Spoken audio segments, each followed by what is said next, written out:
Good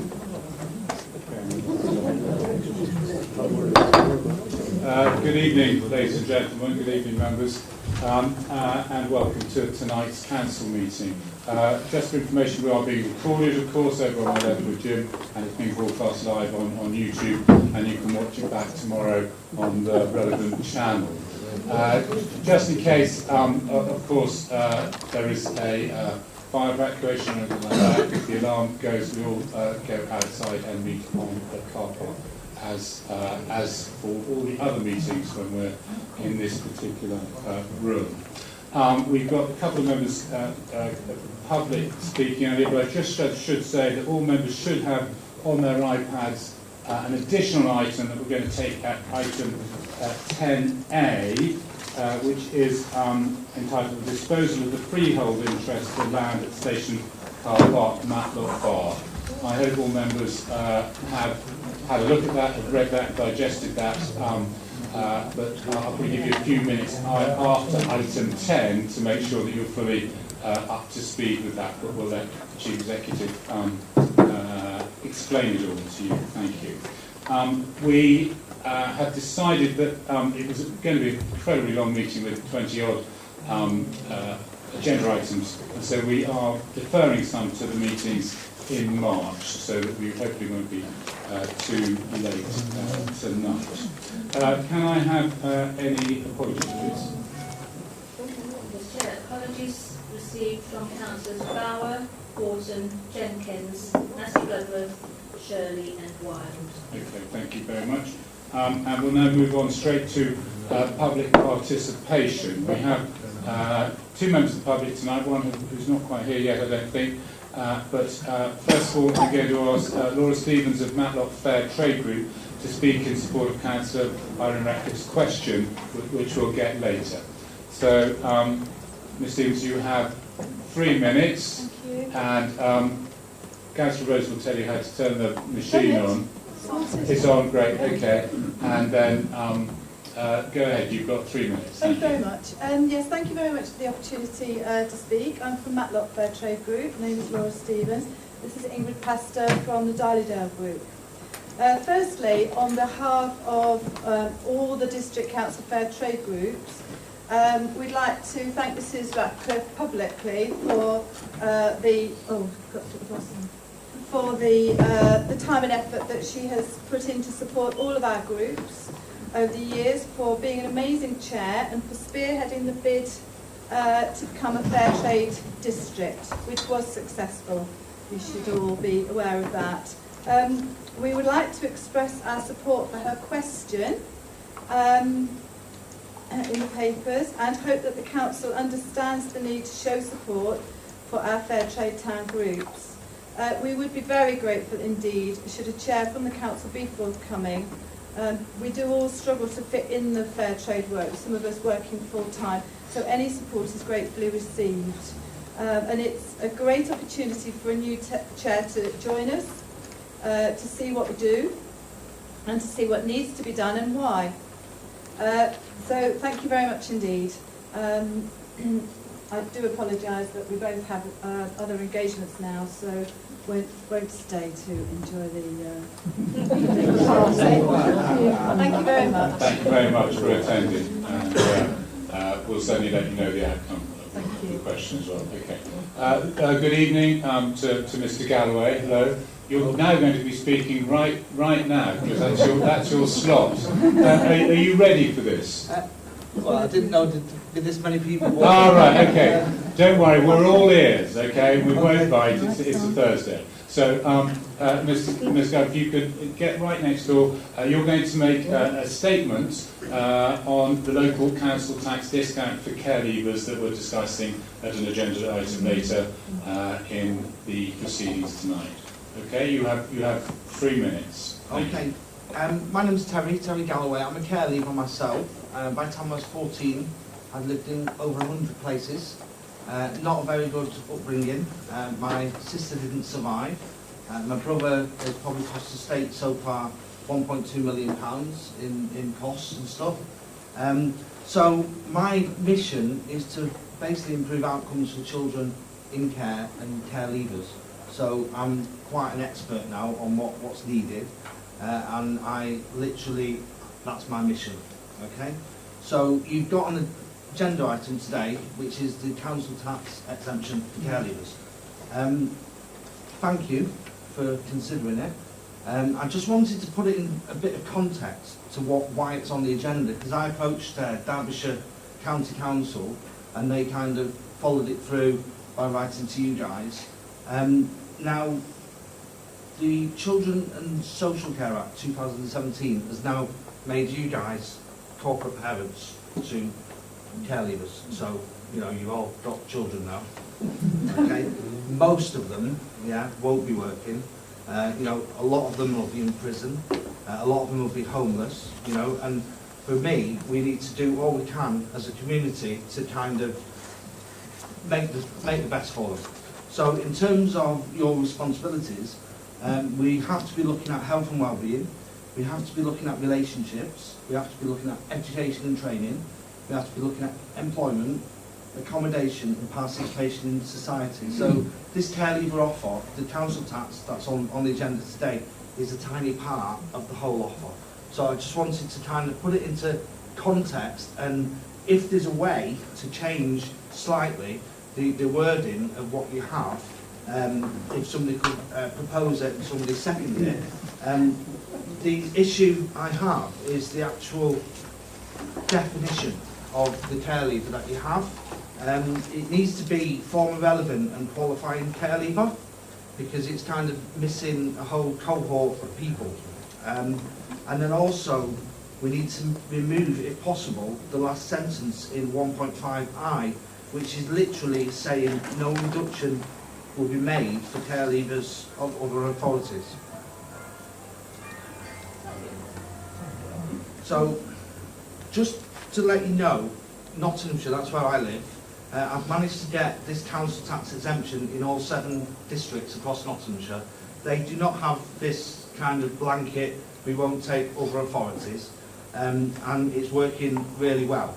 Now, you've got some figures in your report there, which is saying 1,500 quid. In reality, you guys have got 14 care leavers in this area, and if the stats crossed over for what's going on in Nottinghamshire, it's going to cost you about 400 quid in reduction, because most of the care leavers are not actually working, so they qualify for exemptions in other parts of your council tax policies. So in Gedling, for instance, the first district around here is 44 care leavers and only 4 have applied, which shows the state of the problem. And in Broxtowe, similar sort of number, 5 have applied. So, and that's with this policy where we can take other kids from other areas. So I just asked if you could change it slightly and also be open to working with the rest of the districts in this county on a joint care leaver offer, which you now have a responsibility for. Thank you very much, Mr. Scanlon. Thank you. Okay, do take a seat over there. And please don't feel you have to stay for the whole of the events. Obviously, you can leave quietly after your particular item. Okay, thank you. Approval of the previous minutes. You've all had the notes and minutes of those, the 29th of November and the 5th of December. I so move. Can I have a seconder, please? Councillor Donnelly. All those in favour, please show. Thank you. Interest. Looking around the room. Anybody got any interest? Interest? Councillor Radcliffe? In my capacity as a county councillor, I put the motion that we have just heard from to the county council. So I haven't. I'm wanting. It's an interest that I have because I am a county councillor as well. But I also put the motion at county council, which they've taken on. So, and I can't speak for the county council, but I think there are clarifications when we come to that item that officers might be able to help with. Okay, that's noted, that's fine. Okay, thank you. Anything else? No. Leaves announcements? None? No. None. And item 6, Chairman's announcements. Councillor Martin. Well, I'd just like to thank everyone who participated with the Christmas steam train event. And also those who propose people for my community awards. And so that is now closed, but thank you very much for those who have proposed. Thanks. Okay. Thank you.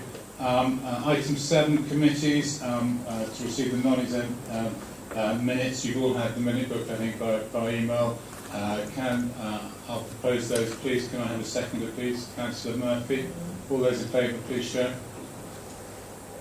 Thank you very much. That's great.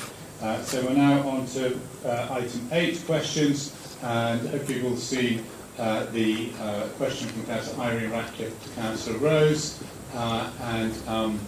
should we take that as read? Councillor Rose. Well, I'd like to get the meeting off to a very positive start and say, before answering the question, suspense, that I entirely agree with the remarks that were said by Laura Stevens tonight, because I think Irene Ratcliffe has worked extremely hard on this issue over many years and gone out of her way, given a lot of time to getting things underway in various places. I've certainly supported her in Ashbourne and elsewhere when this scheme had been launched. I didn't have to dress up as a banana, but it was threatened on stage. I would look even more ridiculous if I had. But you know, clearly the fact that eventually we've got a fair trade district established here is down to the hard work of Irene, and I'm sure she'd be the first one to say that it wasn't just her, it was the team of people like Laura, like Ingrid Pastor, and people from Ashbourne and Bakewell and all the towns who have participated in this scheme. So I hope we can record somewhere, Mr. Chairman, a big thank you to Irene for the hard work she's put in on this project supported by her team. Yeah. So you can guess from that preliminary that the answer is clearly yes, this is something we would like to see happen with the next council. Obviously I can't commit them, but I think it's a very good suggestion, and I'm sure we can go on with it. Councillor Irene Ratcliffe. Well, I don't have a supplementary, but I will take the opportunity, Chair, and speak to you, Chair, in terms of to add the leadership, both the leadership with the officers, the corporate leadership, with the former Chief Exec and the present Chief Exec, and all those on the corporate team that have to steer it from perhaps the top. But of course, the political leadership, I think, recognise that from Councillor Rose, and he has always been very supportive.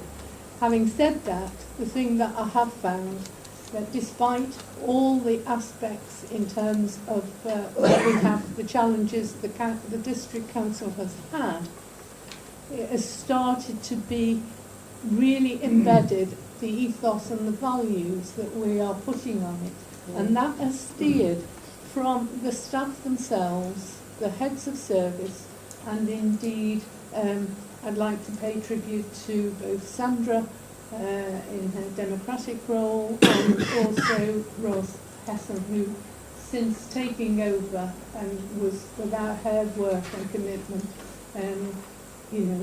we wouldn't have had such a good response from the Fair Trade Foundation. So I thank you very much for it, and I wish the next council that we have a new chair and that chair takes over and promotes the ethos both of our rural values that we have in the district council, the principles, and of course to keep the status of Fair Trade Council. So thank you.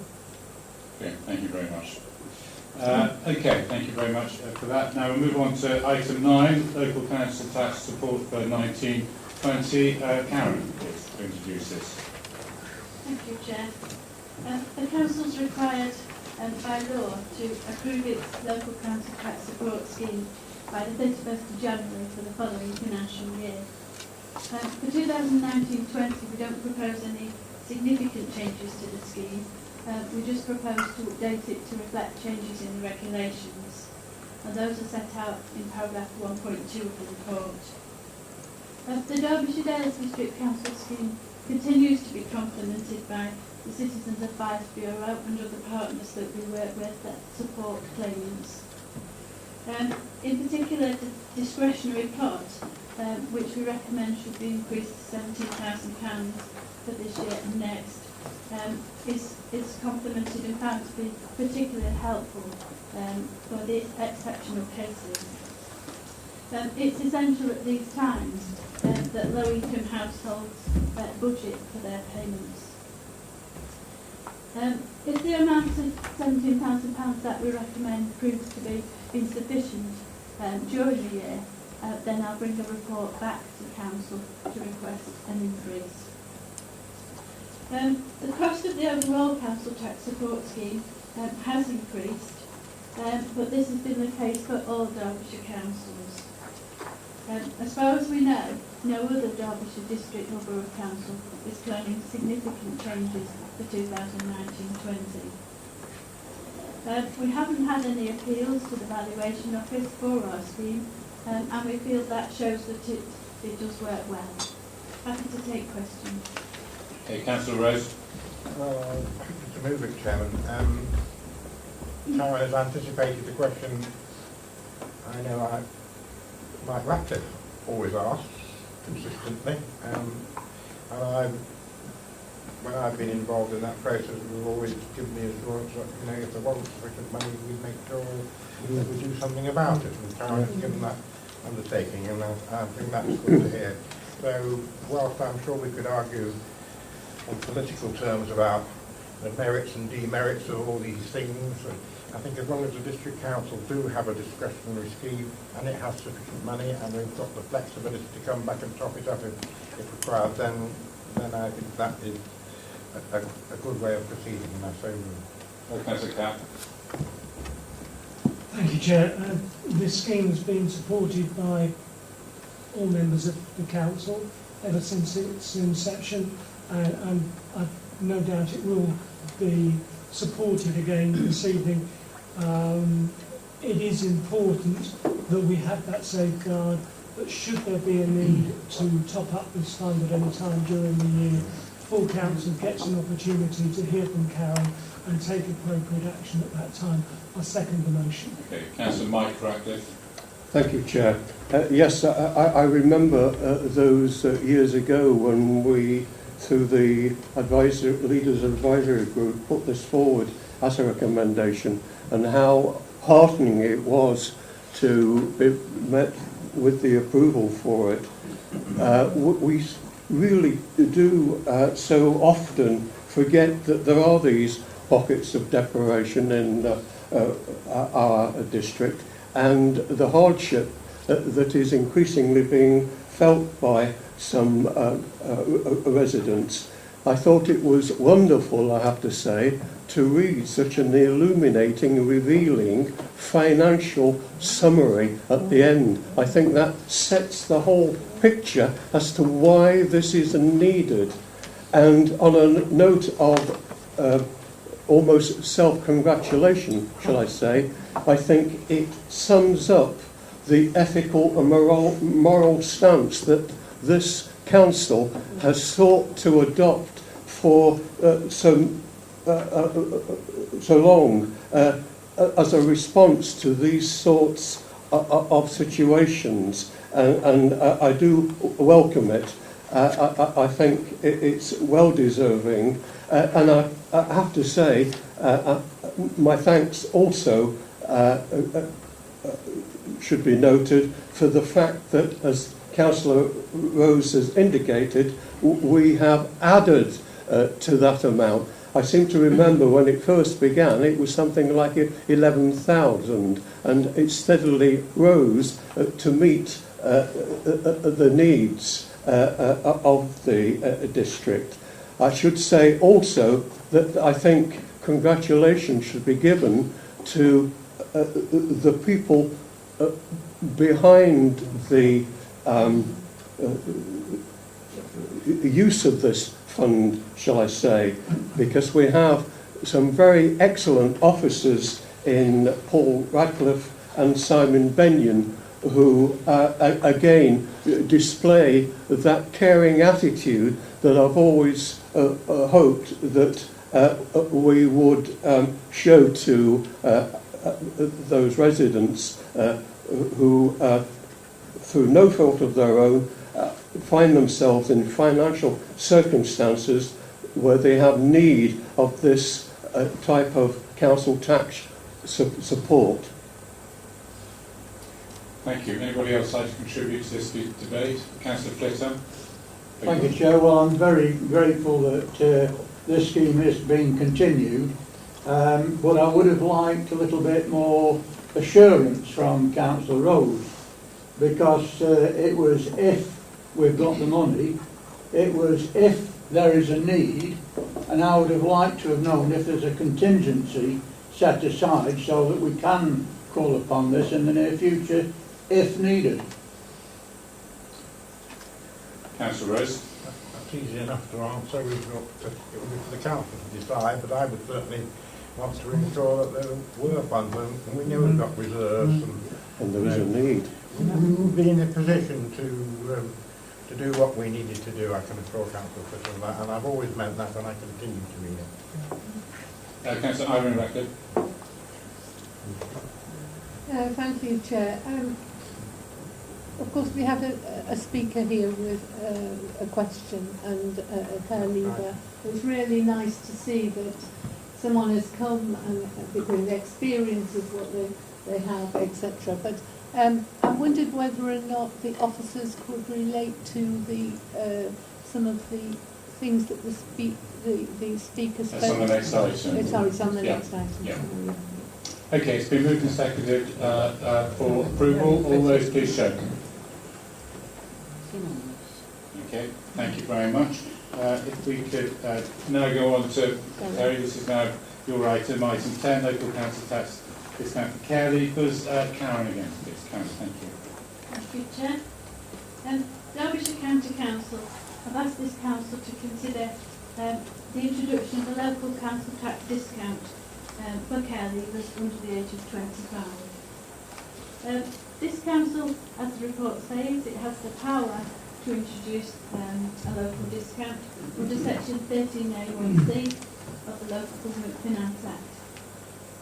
A revised policy is set out in Appendix 1 to the report, and it's summarised in paragraph 1.5.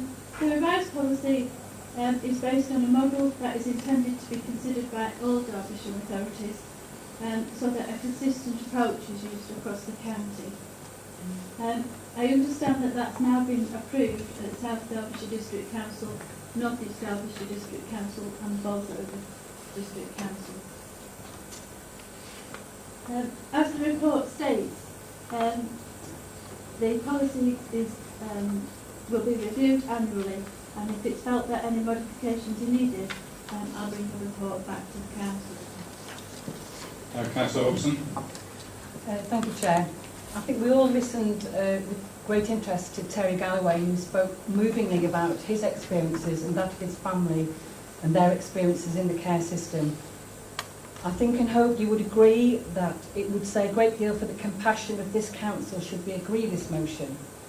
If care leavers under the age of 25 do not have to pay council tax, it will give these young people a few valuable years to learn how to manage their finances and have a better chance of avoiding debt in the future.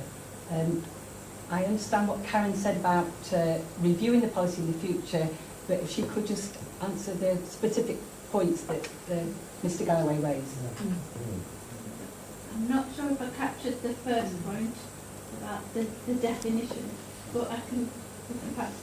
I just ask the Chief Executive to come in. Yes, I'll just interject, Chair, because I had a very productive meeting with Mr Galloway earlier in the week on this very issue, which I've not had a chance to brief Karen about fully yet. As Mr Galloway says, the issue of the care offer, which we're currently asked to consider, is only one portion, if you like, of the overall offer, which Mr Galloway has managed to get Nottinghamshire authorities to introduce, because it's much broader than that. And the broader offer would involve support in terms of access to leisure facilities, access to other community initiatives the council may run.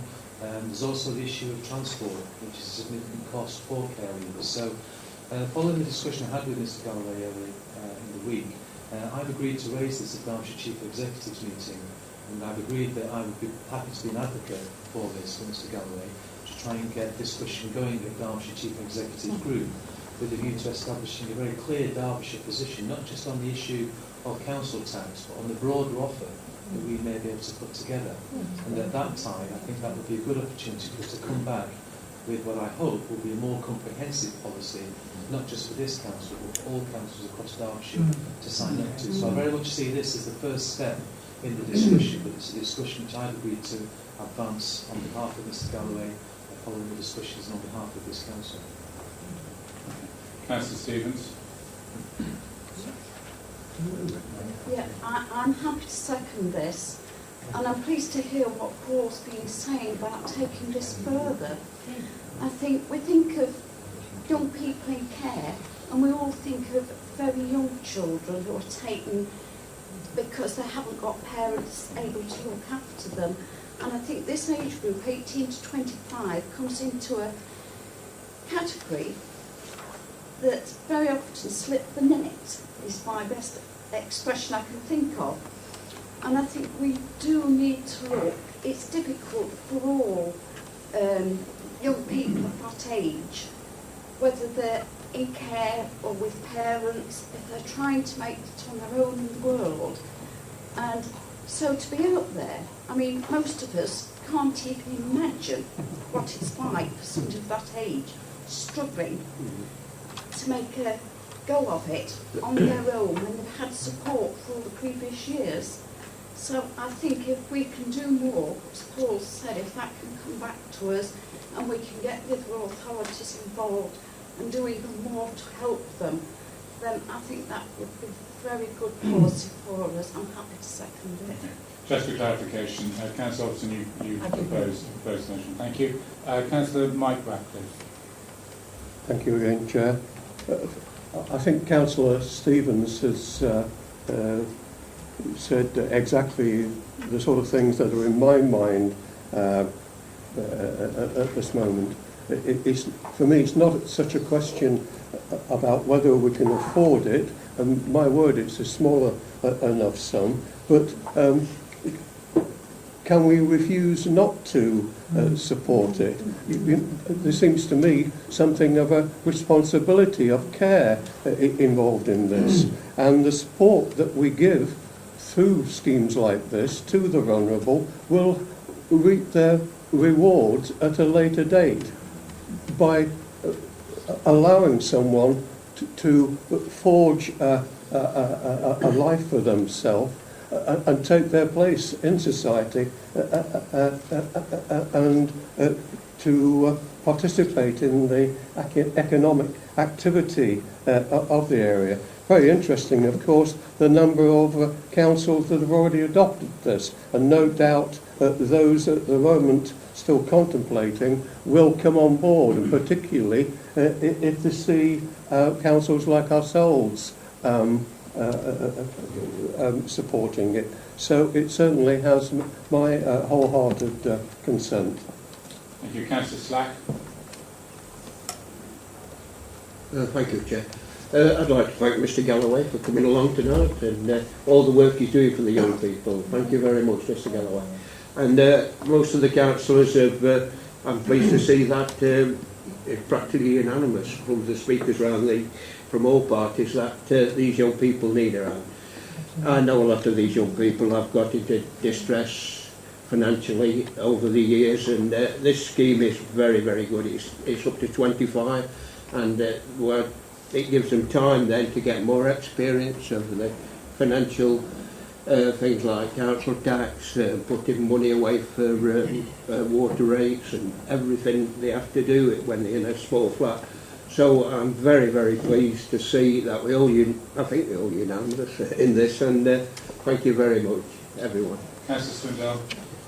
Thank you, Chair. Also like to thank Mr Galloway and obviously wholeheartedly support the recommendations. I think it does go to show that if someone's got a passion about something and they approach local authorities, we can actually do something to try and help, and this is one such example. One of the points Mr Galloway picked up on in his speech, which I noted, was his other comment, which was 1.51 was the sentence, no reduction will be made for the care leavers of other authorities living within the area. And I think, if I'm correct in thinking, he asked for that to be removed. So that it would be that no matter whether somebody was a care leaver from Derbyshire County Council's care or another authority, if they live in the Derbyshire Dales, that we would consider them. And I would like to see if it's, I'm looking at Sandra for procedural help on that one, whether that can be removed. I'm not saying there are a lot of people obviously who are in care, young people and care leavers, but the number is, I'm putting this carefully and don't mean it disrespectfully, but it's a small number when we're considering this. And I can't imagine, I'm no expert on, I'm not trying to claim to be an expert on this, but I can't imagine if somebody came from a different county and was a care leaver, they would suddenly move to the Derbyshire Dales just to get free council tax. I can't imagine that. They would be staying where they're, hopefully, they've got some network of friends or support. So I'm hoping that other authorities would consider this. So if somebody did move here who was a care leaver from another authority, I would seriously hope we would consider them. And then maybe they would become a contributing, employed member of the community in our area in the future and would be contributing in the long term. Yeah. So, Sandra, I don't know how we would, please, could you give us some guidance on how I can get that removed? Yeah, let Sandra answer that.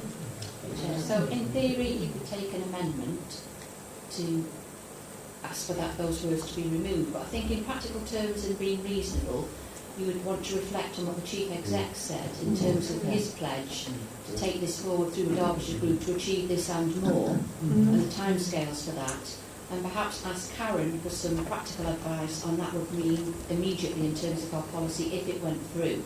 So yes, you can, but I think for this to be a reasonable recommendation, we will need to reflect on what the Chief Exec has said and ask Karen for any specific advice on immediate impact. Okay, Councillor Irene Ratcliffe. Well, really, I support this, and I also support the Chief Executive's offer very much. However, I think, like Councillor Swindle, I think I'd like some clarification in terms of that. I am, as the Speaker said, with his question, Chair, it's how it is read with all of the County Council in the response, and I think that that's really important that we go in the same vein as that and build on it. And I think that I hear what they're saying, and I agree with Councillor Swindle in that, but I would like more details from the officers, the impact if we did this. But putting aside that as a sort of question and exploring that, if Councillor Swindle perhaps put an amendment to it, and if he did, you'd want to support it.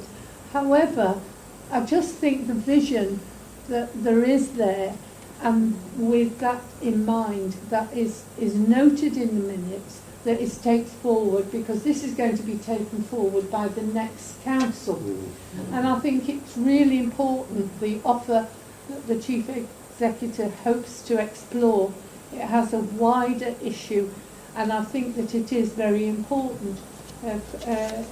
So I'm a bit apprehensive about it. I think I see there are things that can be done. But what I would like to say is that care leaders that I know in my ward that have gone, that have been in care, I can honestly say they have never come back to Derbyshire Dales District Council. I only know a few. But they don't come back. And why do you think they don't come back? It's either the jobs or the aspect of the cost at times, the cost. And of course, we don't have a situation where the care leavers, the areas where they gain support, because they go out of care. If they're in the care of the county council, they'll go to Chesterfield or elsewhere in that situation, in terms of in my ward. And I want to see some welcoming incentives. I'm not worried about the money. I'm a typical person that says, let's make it happen for this particular area, and you've indicated that you're willing to do that. Mm-hmm. So in terms of that all the other things that are on offer, and I think it's important that we work like this, because we're a two-tier, and we can put a flag up to say we are a two-tier authority in terms of a county. Most counties are rural in nature, with the aspects of our situation, and I champion that. I have always have, and I always will. So I'd like some further discussion, Chair, or indeed advice on what I'm trying to. Okay, thank you. Can I just let the Chief Executive have word now? Yes, thank you, Chair. The point that Mr Galloway makes is entirely valid, and it's the point that we discussed when we met. That this has got off to a difficult start because districts were approached individually. They received a single letter from the Cabinet member at the County Council. There's been no county-wide discussion on the merits or otherwise of this initiative, or even the criteria that should be applied. And as a result, we already are seeing instances whereby different approaches are being adopted across the county. And Karen's mentioned that in the report. Now, following the discussion I had with Mr Galloway, what he's asked for, which what I'm very happy to do, is to be the Chief Exec advocate for this initiative. I'm happy to take this to Derbyshire Chief Execs and try and get a county-wide consensus on the principles, but actually the criteria that will be applied. And if we are successful in that, Mr Galloway will achieve his objective, and we will ensure that whatever scheme is operative across Derbyshire, everybody will be working to the same basis. At the moment, we don't have that, and there's a very strong risk we won't get it unless there is some form of counter consensus. Okay, I've got lots of other speakers. Can we I get those understand. first? Chair, can I just come back on that, Very because I quickly. did a question. Well, I'd be very happy if during the debate that was a recommendation. So it went down in writing as a recommendation, another recommendation to what we already have. I've got Councillor Pauly next, please. Yes, I'll just be quick. It's on the same subject, 151. I just want to make sure that during these negotiations that are going to go on, we don't have somebody who's going to suffer because they don't, that the local authority that they come under as a care leaver is not the one that they're living in now. Can you confirm that so? Because otherwise it might put, even if it only puts one person at risk, I wouldn't be very happy with that. Yeah, Karen? The proposals within the report state that the scheme will only be open to care leavers from Derbyshire County Council. Thank you. Councillor Flitter, I've got next. Thank you, Chair. Well, I'm very grateful to Mr Galloway and also Mr Wilson, and in some respects Councillor Swindle as well, because when I read this report I didn't feel as I got the whole picture, and being my suspicious mind, I'm thinking we get a letter from the county council, or the leader gets a letter from the county council, and who's passing the book? And it starts me thinking, well, is there something where the people that have got the duty of care are failing? Is there something within the care system itself that's failing?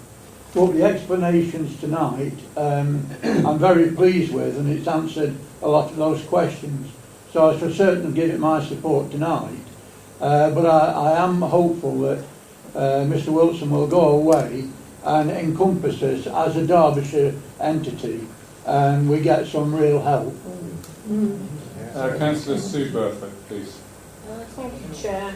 Well, I will definitely be supporting this tonight. I do think we need to get to the point where we have a county-wide consensus and leave that in the hands of Paul Wilson to do what he can about that. But I do hope that we can get to the point as quickly as possible where reductions are made for care leavers living in Derbyshire Dales, but for whatever reason came out of care in another authority, because I think, as Irene said, you know, they may be here for all sorts of reasons. They may have friendship groups, they may find a job, they may find somewhere reasonably priced to live. I suspect it's probably the other way round, as Irene said, that they go to places like Chesterfield or wherever where it's a bit cheaper. But two things sort of struck me. One was that the cost is greatly outweighed by the benefits, and I think that was put over so well by Mr. Galloway. I thought that was an excellent speech. Get on the council.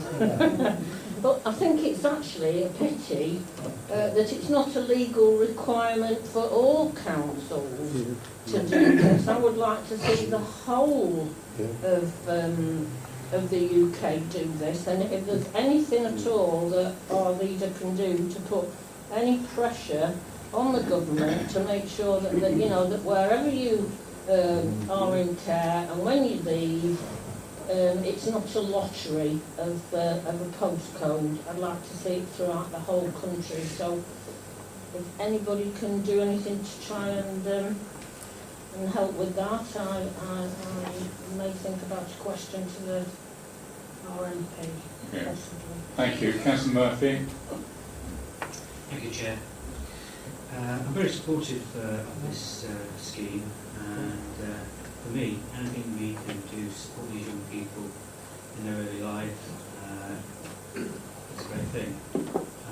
Just listening to the costs of an individual, how much it costs the state, anything we could do to give these people really good help starting off, it would be great for our society in general going forward. Thank you. Councillor Swin, do you want to come back? I did, Chair, but with all respect, I was asking the question. I thought he would come back and he moved on.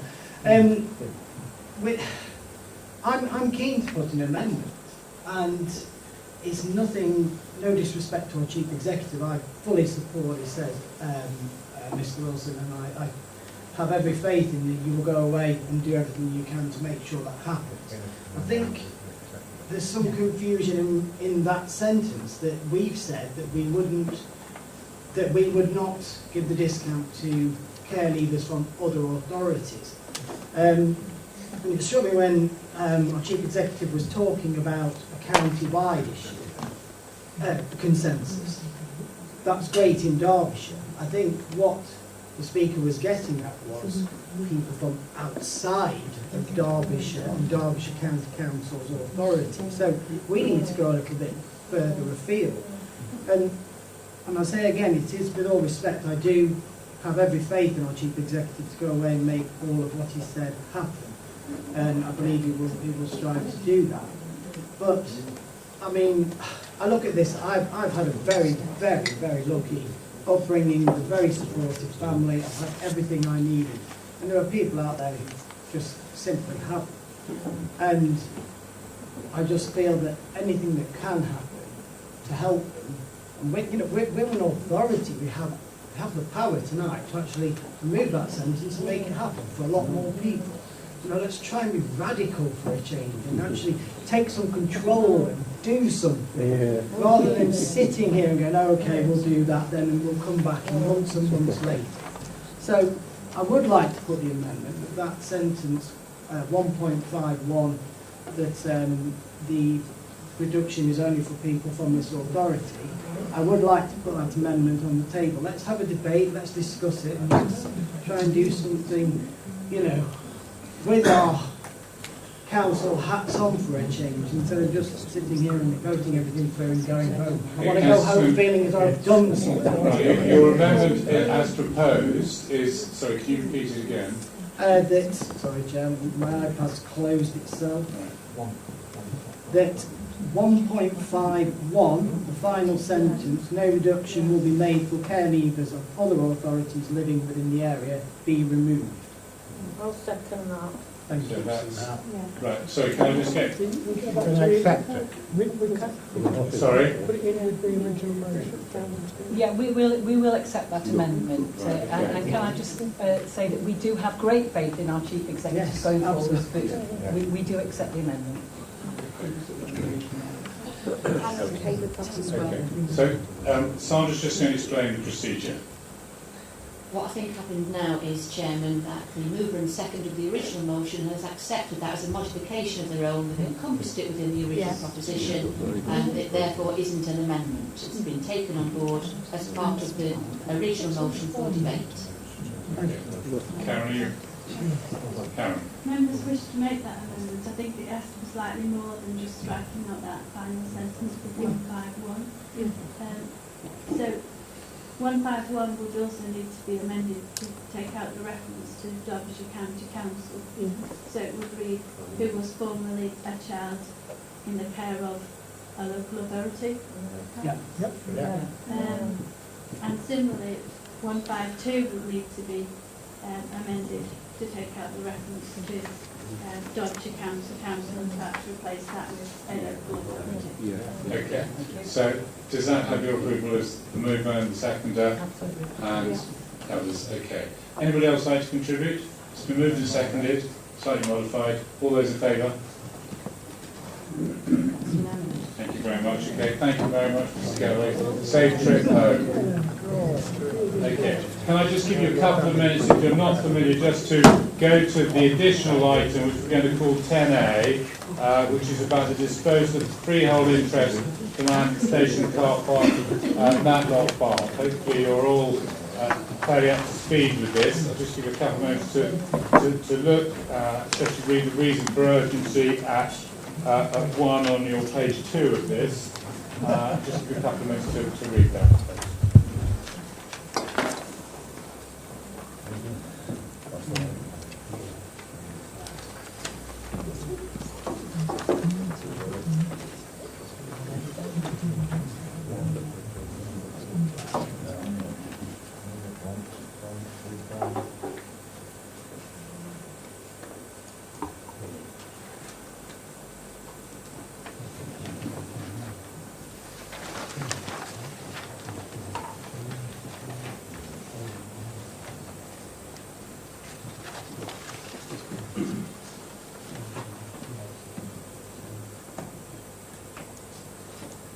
Okay, thank you. I know that wasn't particularly long, but I hope everyone's all familiar with this. I'll just ask the Chief Executive to introduce this particular item and express why the urgency.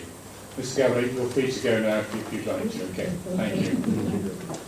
Yes. Thank you, Chairman. Well, first of all, apologies for presenting members with an extra item on what is already a busy agenda, but this has been an issue which has been moving at quite some pace, and the principles of what you have before you was only finalised by the parties at 3 p.m. this afternoon.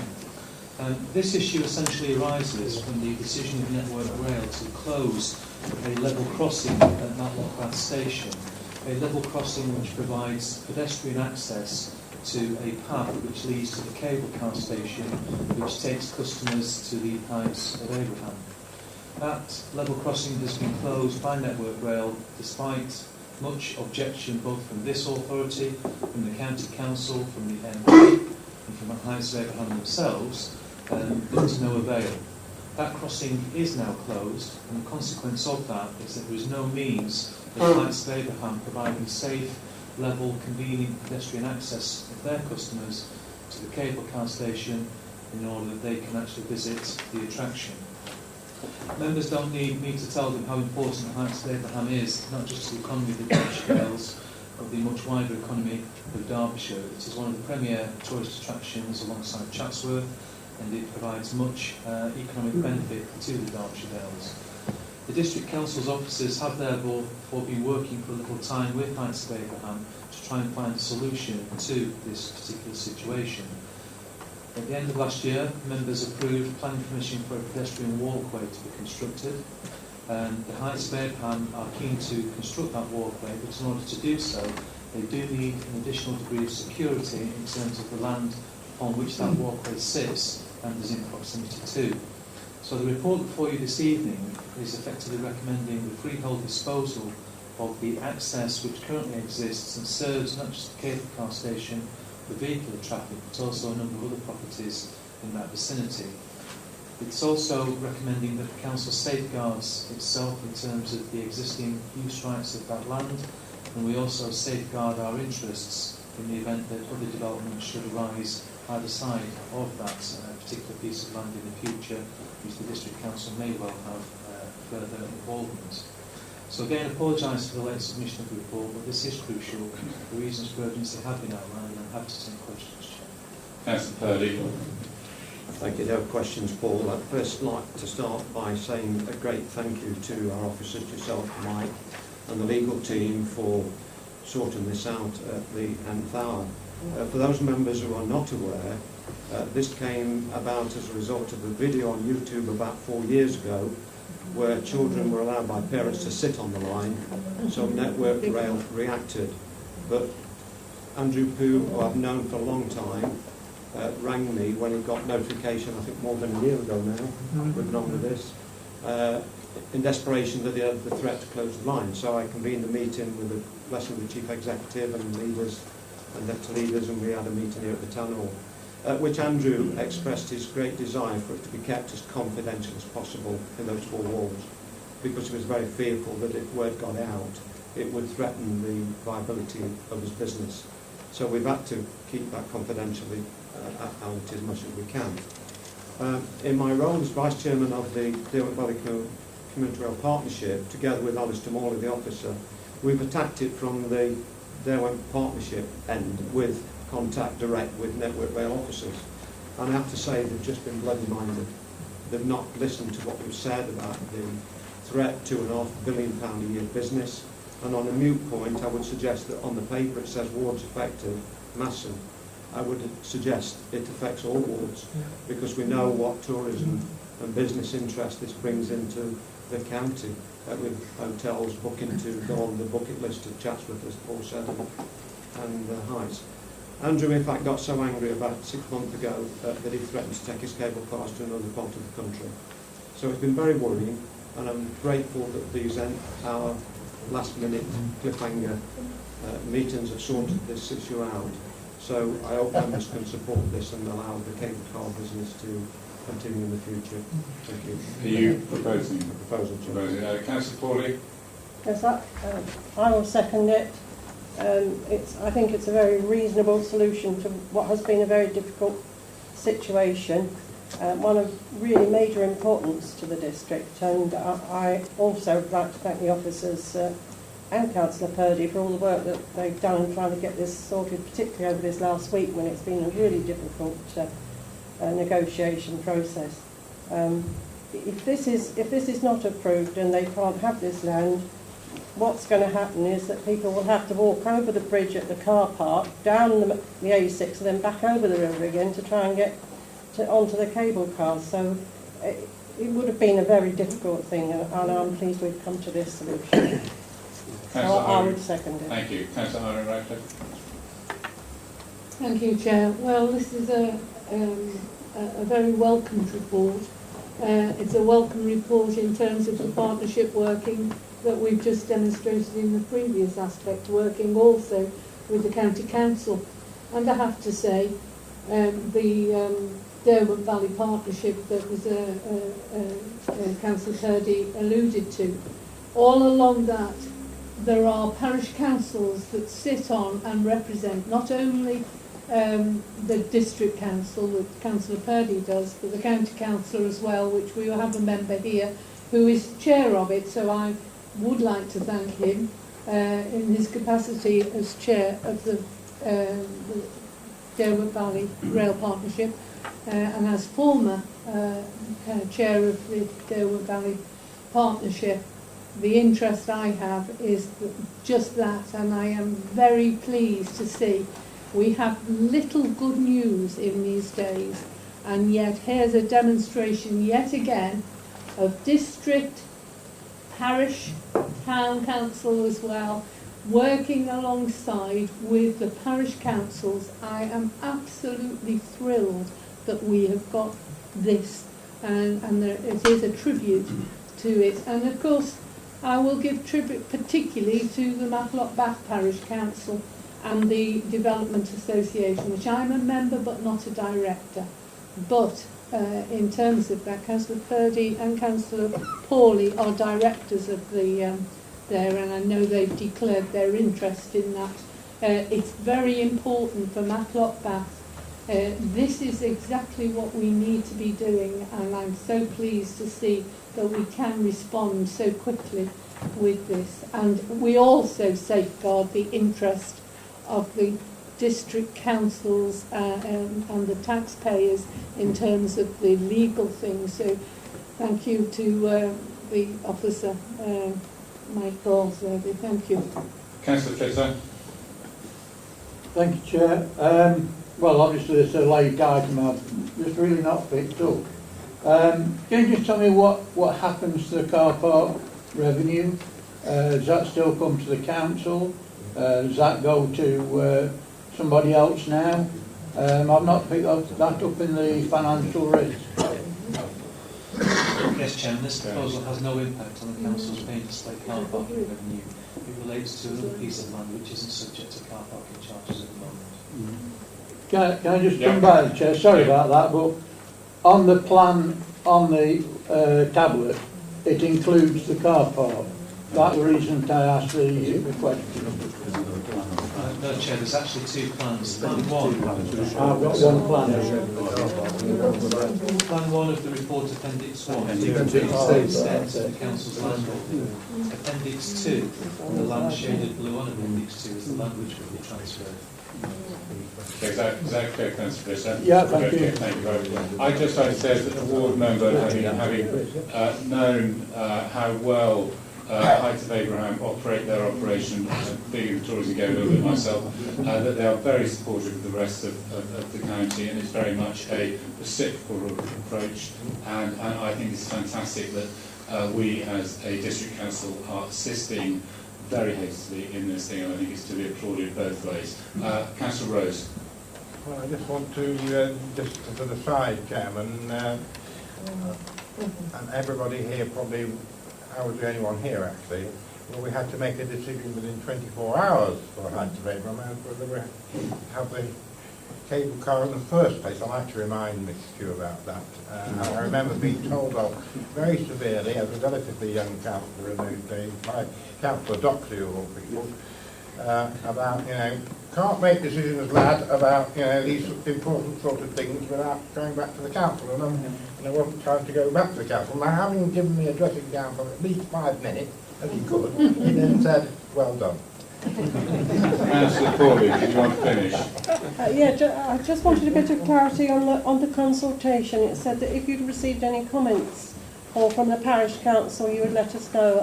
I just thought that ought to be asked if you have had anything. Apologies, Chairman, that's my oversight. We did consult the parish council and they've raised no objections. Okay. Thank you very much. It's been moved and seconded. All those in favour, please show. Thank you very much. Thank you. Let's move on to item 11, the Asset Management Plan 2019-2023. Mike, please. Mike.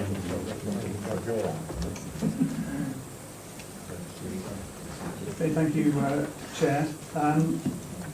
Well, this report introduces the Council's proposed new asset management plan, which is proposed to have a 5-year life running from now until 2023.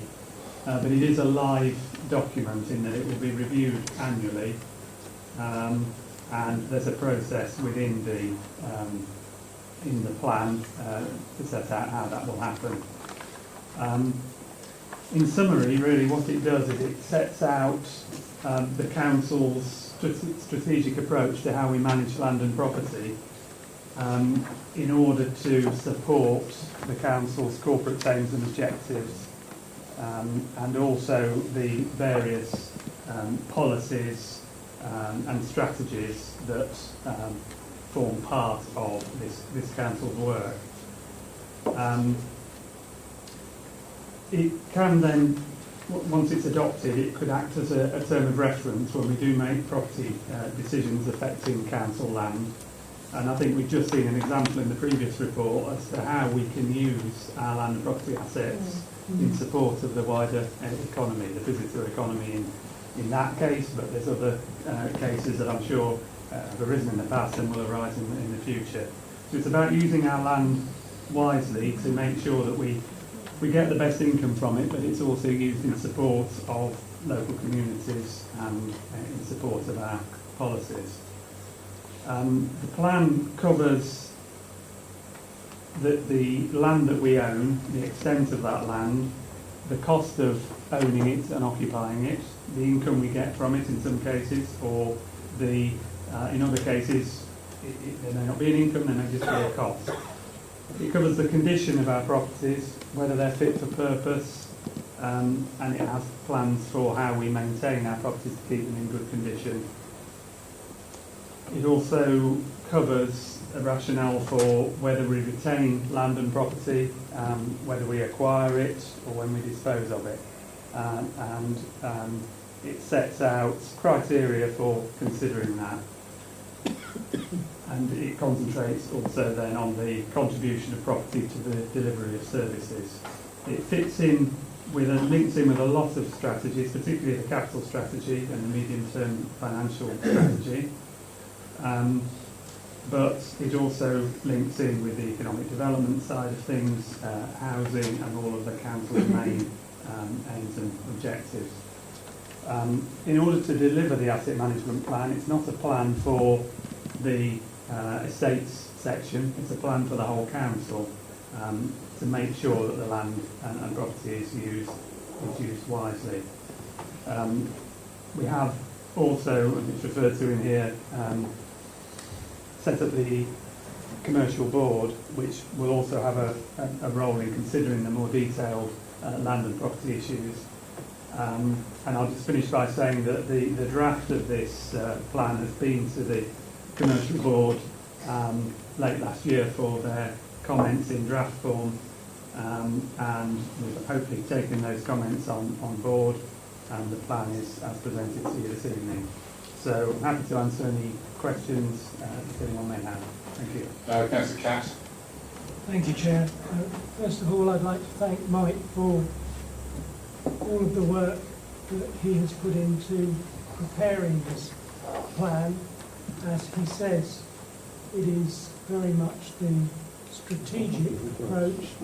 It doesn't contain detail of every single item, every single asset that is owned by the council. There is still work being done on that.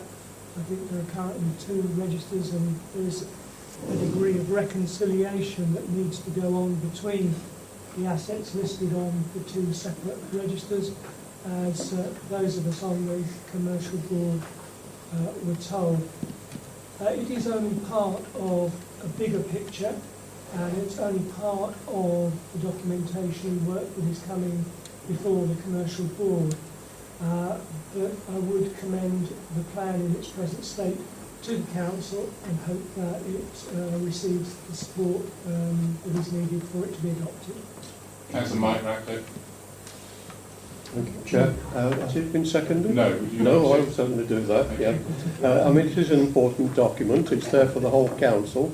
Sets out the strategic approach and the underlying way that we would look at our assets. But it is a document that has been said by Councillor Catt, I think, will underpin the work of the commercial board. And to that extent, I think it's worth noting that there is an expectation that the board will have a supplementary document that actually lists all the assets, so that we are aware of the physical extent of what it is that we have and are able to utilise in the work of that board. Can I just point out something within the document itself, which is in the appendix, I think. I don't have that here, but in paragraph 3.3, we talk about delivering services through outsourcing. I would like to think that that could be amended, or at least also has an understanding that it's not just about outsourcing these days, it's also about a consideration of insourcing too, of how we can keep services within council responsibility and utilise them not only for income purposes but also on the understanding that we are handling them for the best benefit and outcomes of our service users. Absolutely. Okay, thank you. I've now got Councillor Martin Burford. Thank you, Chair. Well, I'd like to actually echo the thanks to Mike Goldsworthy and his colleagues for an excellent and comprehensive report. I think it's important, though, that the recommendations in this report must be applied and enforced. Like all local authorities and public funded bodies, the fabric and decoration of properties has been neglected for many years. For instance, public toilets, we've had discussions about those in the past 12 months. There have been cuts in the settlement funding assessment, of course. You get near the mic, please. Over several years. And because of that, obviously, the District Council, like all other local authorities, funds have been depleted.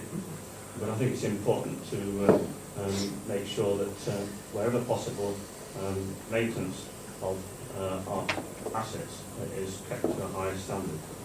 I have a number of questions, actually. First of all, on page 42, and I know some officers will be aware of this concern of mine over several years, actually, even before I was elected to this council. Are open or tree-covered areas of land designated as parks and pleasure grounds, even though their condition it almost inhibits leisure and public enjoyment these days, because tree and landscape management is almost non-existent. This problem is discussed at every meeting of Matlock Civic Association, but no action or positive response has been forthcoming from officers, even when volunteer help has been offered. That's the first question. Page 44, the 12 surplus properties are classed as in bad condition. I don't know which they are. Can Mike or somebody explain which properties these are that have been neglected to such an extent? And pages 45 to 46, does the council still maintain an affordable housing land bank?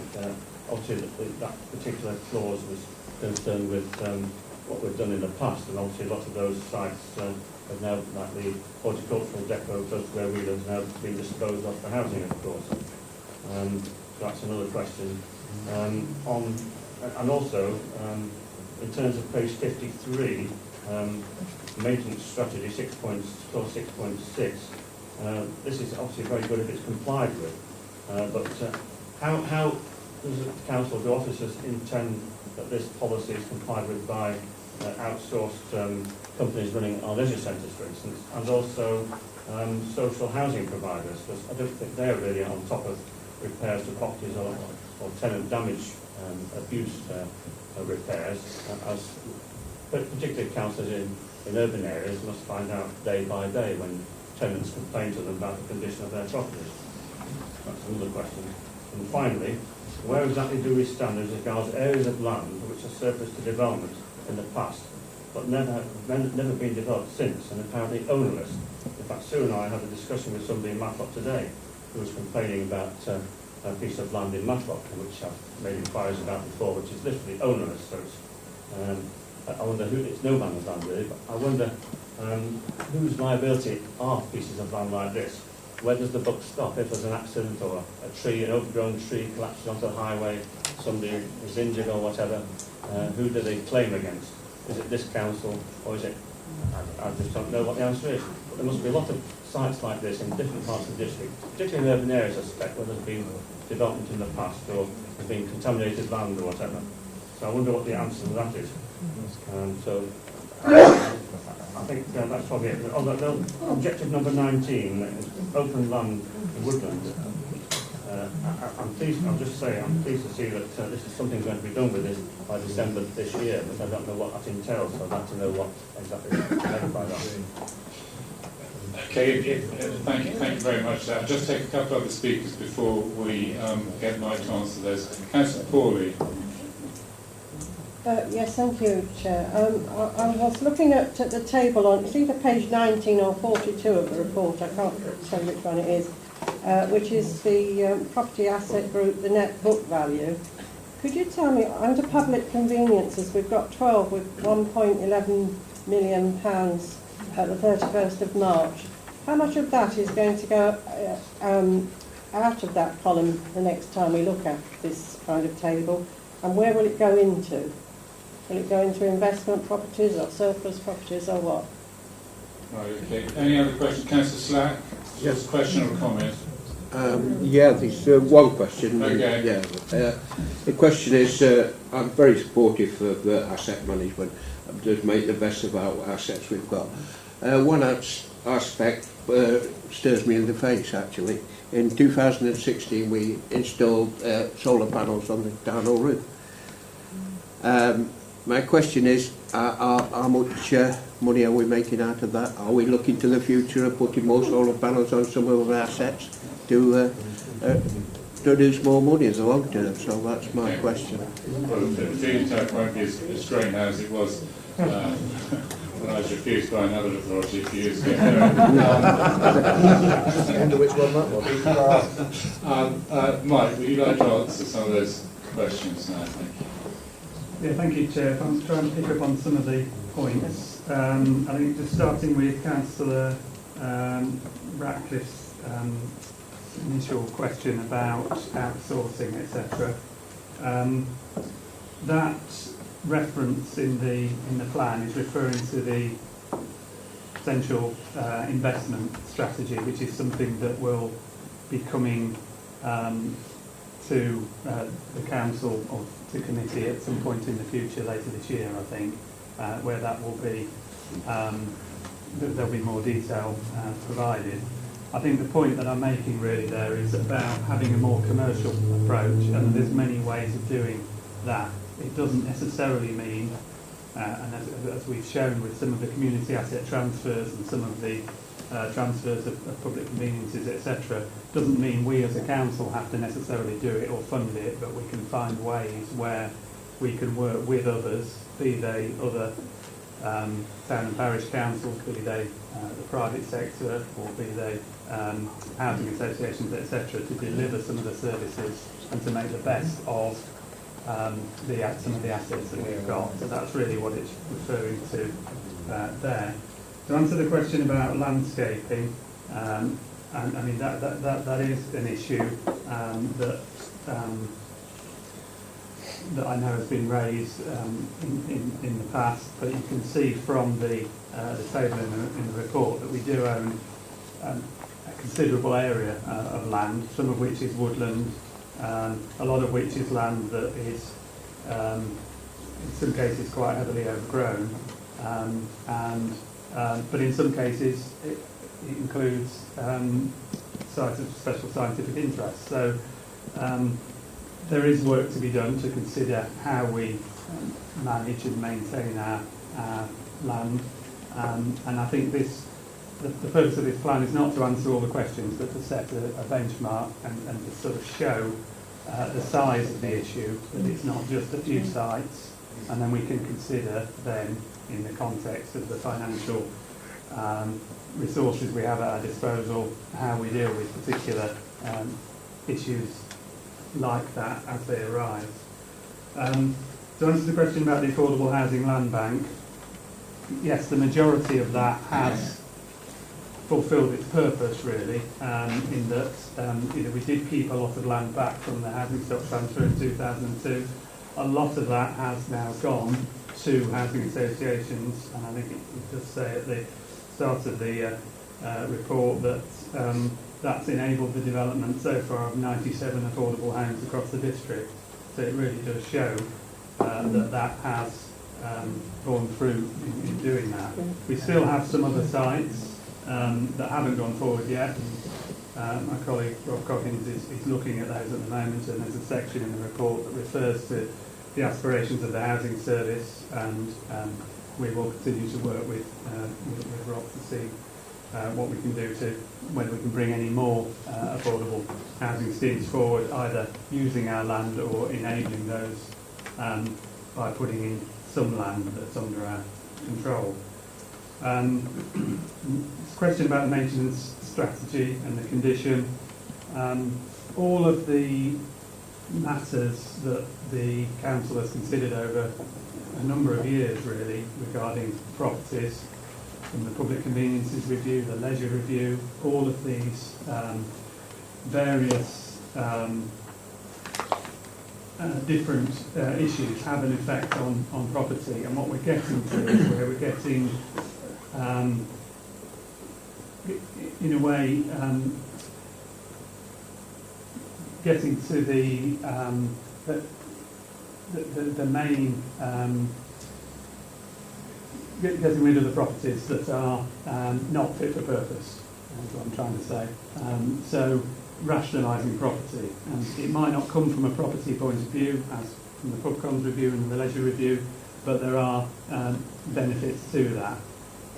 So some of our poorest properties, we either need to look at whether we upgrade them, or we need to look at whether they are fit for purpose, and whether there's an alternative way, whether we should continue with those properties, or whether it's better to offer that service, if it's a service being offered from the properties, in a different way, or whether we should retain them at all.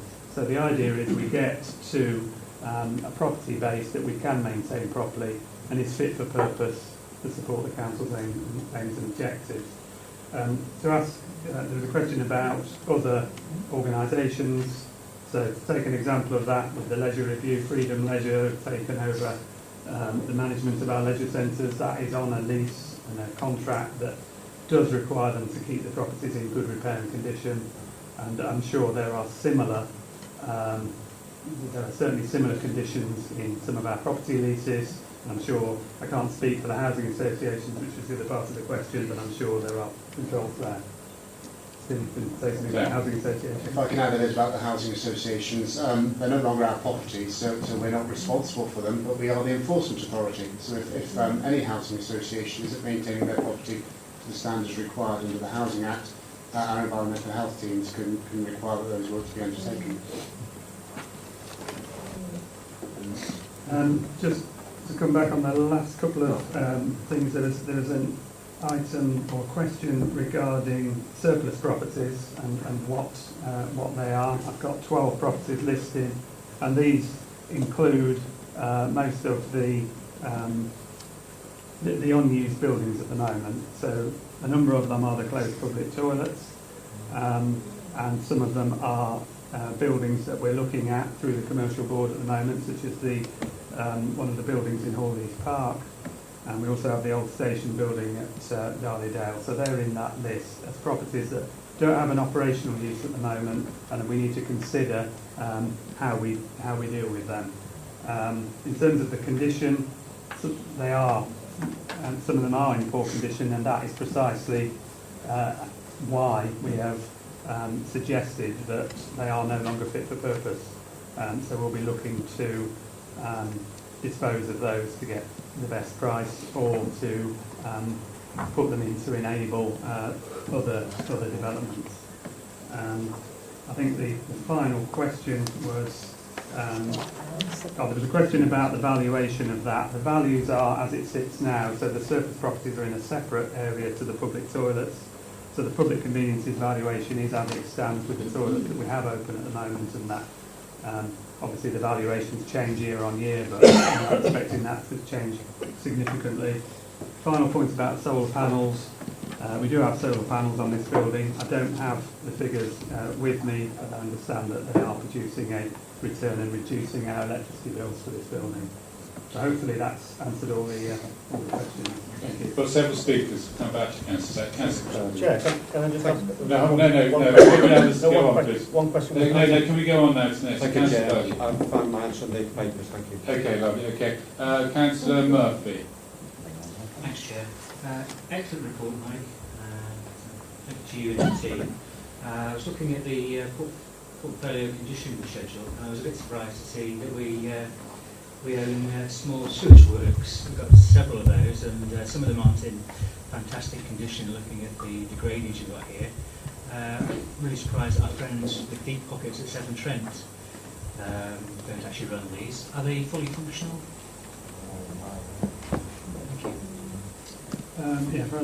Chair, these are basically what we have left from the original housing stock transfer. We did have sewers under the two main estates, the Farm Estate in Matlock and the Park Estate in Ashbourne, and with changes in legislation, Severn Trent did take those over, and that was a massive liability for us because of the condition of those sewers, so those have very firmly gone. We are left with a number of small sewer sites, and they are small. They're serving between sort of 5 and 10 dwellings, and we're unable, under the current legislation, to get those taken over by the Water Authority. So they do rest with us at the moment, but we will be looking in the future at ways in which we can minimise the cost of operating those, and whether we can look at another way of possibly transferring those to another organisation. But it is something that there's no easy solution at the moment. Thank you. Councillor Flitter. Thank you, Chair. Well, we did discuss this commercial board, and we went into quite some detail.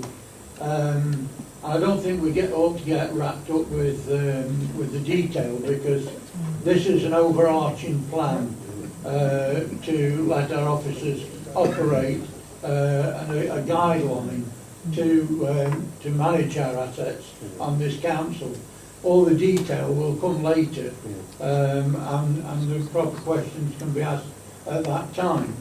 I think a lot of work has been done here, and I do congratulate Mike for his completion of this. I would have liked to have seen the proper detail as we did look at the commercial board. However, that was out of date, and I suppose it is going to take quite some time to look at each individual site and a proper report. But I can tell him that he informed us at the meeting that Tansley had allotments, and I couldn't for the life of me think in my wood where there were allotments in Tansley. And I did go straight up after the meeting to Tansley Churchyard, and I did look over the wall, and there are no allotments. So where they came from in the distant past, I don't know, but I couldn't imagine that piece of land being big enough for allotments anyway. They're actually a grassed area behind Waterloo Housing bungalows now, so that one is defunct. But I would like to make a plea, and rightly or wrongly, we've taken a decision earlier to dispose of a piece of land at quite short notice. I have to tell you that in my ward in Starkholmes, we've got 2 pieces of land which we've been waiting for over a year now for a decision.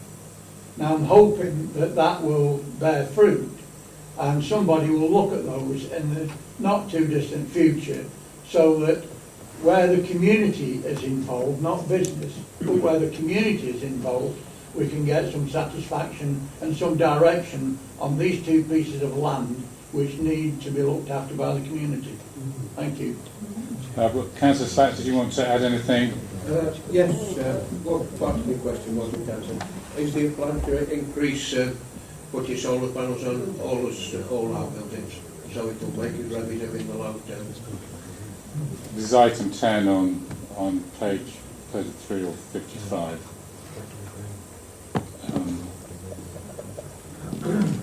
Go on, Mike, sorry. I think it is something that we will have to, we haven't got the facts and figures I haven't got them in front of me now, we will have to review how the solar panels have done at this building, and we can potentially then we would have to make a business case for the capital programme to see whether it's worth putting them at some of our other sites. So that's something for the future.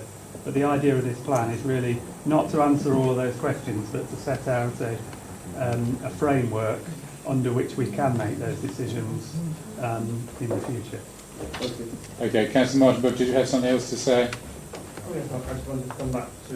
Very quickly, please. Thank We're going to move on. The question I did ask, but the final one was about the areas of land that are onerous, as Mike's aware of the particular site in Matlock off Steep Turnpike, which is onerous apparently, but it's covered in trees which are overgrown with ivy. The overhanging Steep Turnpike, which is quite a well-used road. So what happens if a tree, and we looked at them this morning, quite a few are in need of tree surgery works. Where does the buck stop if there's an accident? We're also attached to that land, there's historic rights of way that are in dispute between neighbours on all sides of that land. And the district council does own one site within that area anyway, and residents were alleging that the council was responsible for other areas of land attached to that, but it's obviously in dispute. But I'd like to know what particularly the larger part of the site of Steep Times who's responsible for that. Yeah, thank you, Chair. I mean, we do have, as it's shown in the plan, quite a number of land holdings, and there are areas of land also within the district where the title's unclear, where we may, or our predecessor authorities may have had some involvement in the land, and there are quite a number of these, and it does take quite a lot of time and resources to look into them. That's not to say they shouldn't be looked into, but that has to be done alongside all of our priority work as well. So it's not something we want to neglect, and it is something we're looking into, and I can think of about 5 or 6 sites at the moment that we're looking at, and we will continue to look at them, but unfortunately they're not, quite often there aren't easy answers. The easy sites where we can package up a piece of land and sell it, and there's one there on the front of the plan shown, the site of Premier Inn in front of Arc, those are the easy sites. We've got now a lot of sites that are quite difficult. We're not shying away from that, we will look into it, but it will take time, but the plan does sort of cover that. It's not just saying we're just going to look at the easy sites, we will look at everything, but we do need to have time to do that, and I think in the action plan that I've put in there, it does set out some timescales for trying to look at some of these issues, and we will try to continue to do that. To answer the question about liability, obviously if we clearly own the land and something is on it, it's our liability, and we're aware of that and have looked at the risks across all of our sites, and things such as trees and paths and everything else like that, but there are pieces of land where the ownership is not clear, and we will assist where we can with that, but obviously we can't take responsibility for something that's not ours. Okay, thank you. It's been moved and seconded for approval. Thank you very much, Mike. All those in favour, please show. It's unanimous. Thank you very much. Thank you very much, Mike. Item 12, review of local enterprise partnerships. Steve, please. Thank you. Chairman, thank you very much. So this report, members, follows up from a report that you considered back in September of last year about the government's review of local enterprise partnerships. That review has now progressed, and the key issue for us that this report looks at is the issue of overlaps. As members will be very much aware, the Derbyshire Dales is what's known as an overlap district. We sit in both Sheffield City region and in the D2N2 area. The reason for that very simply being that our economic geography looks both northwards towards Sheffield in the north of the district, and in the southern part of the district looks towards Staffordshire and Derby as well.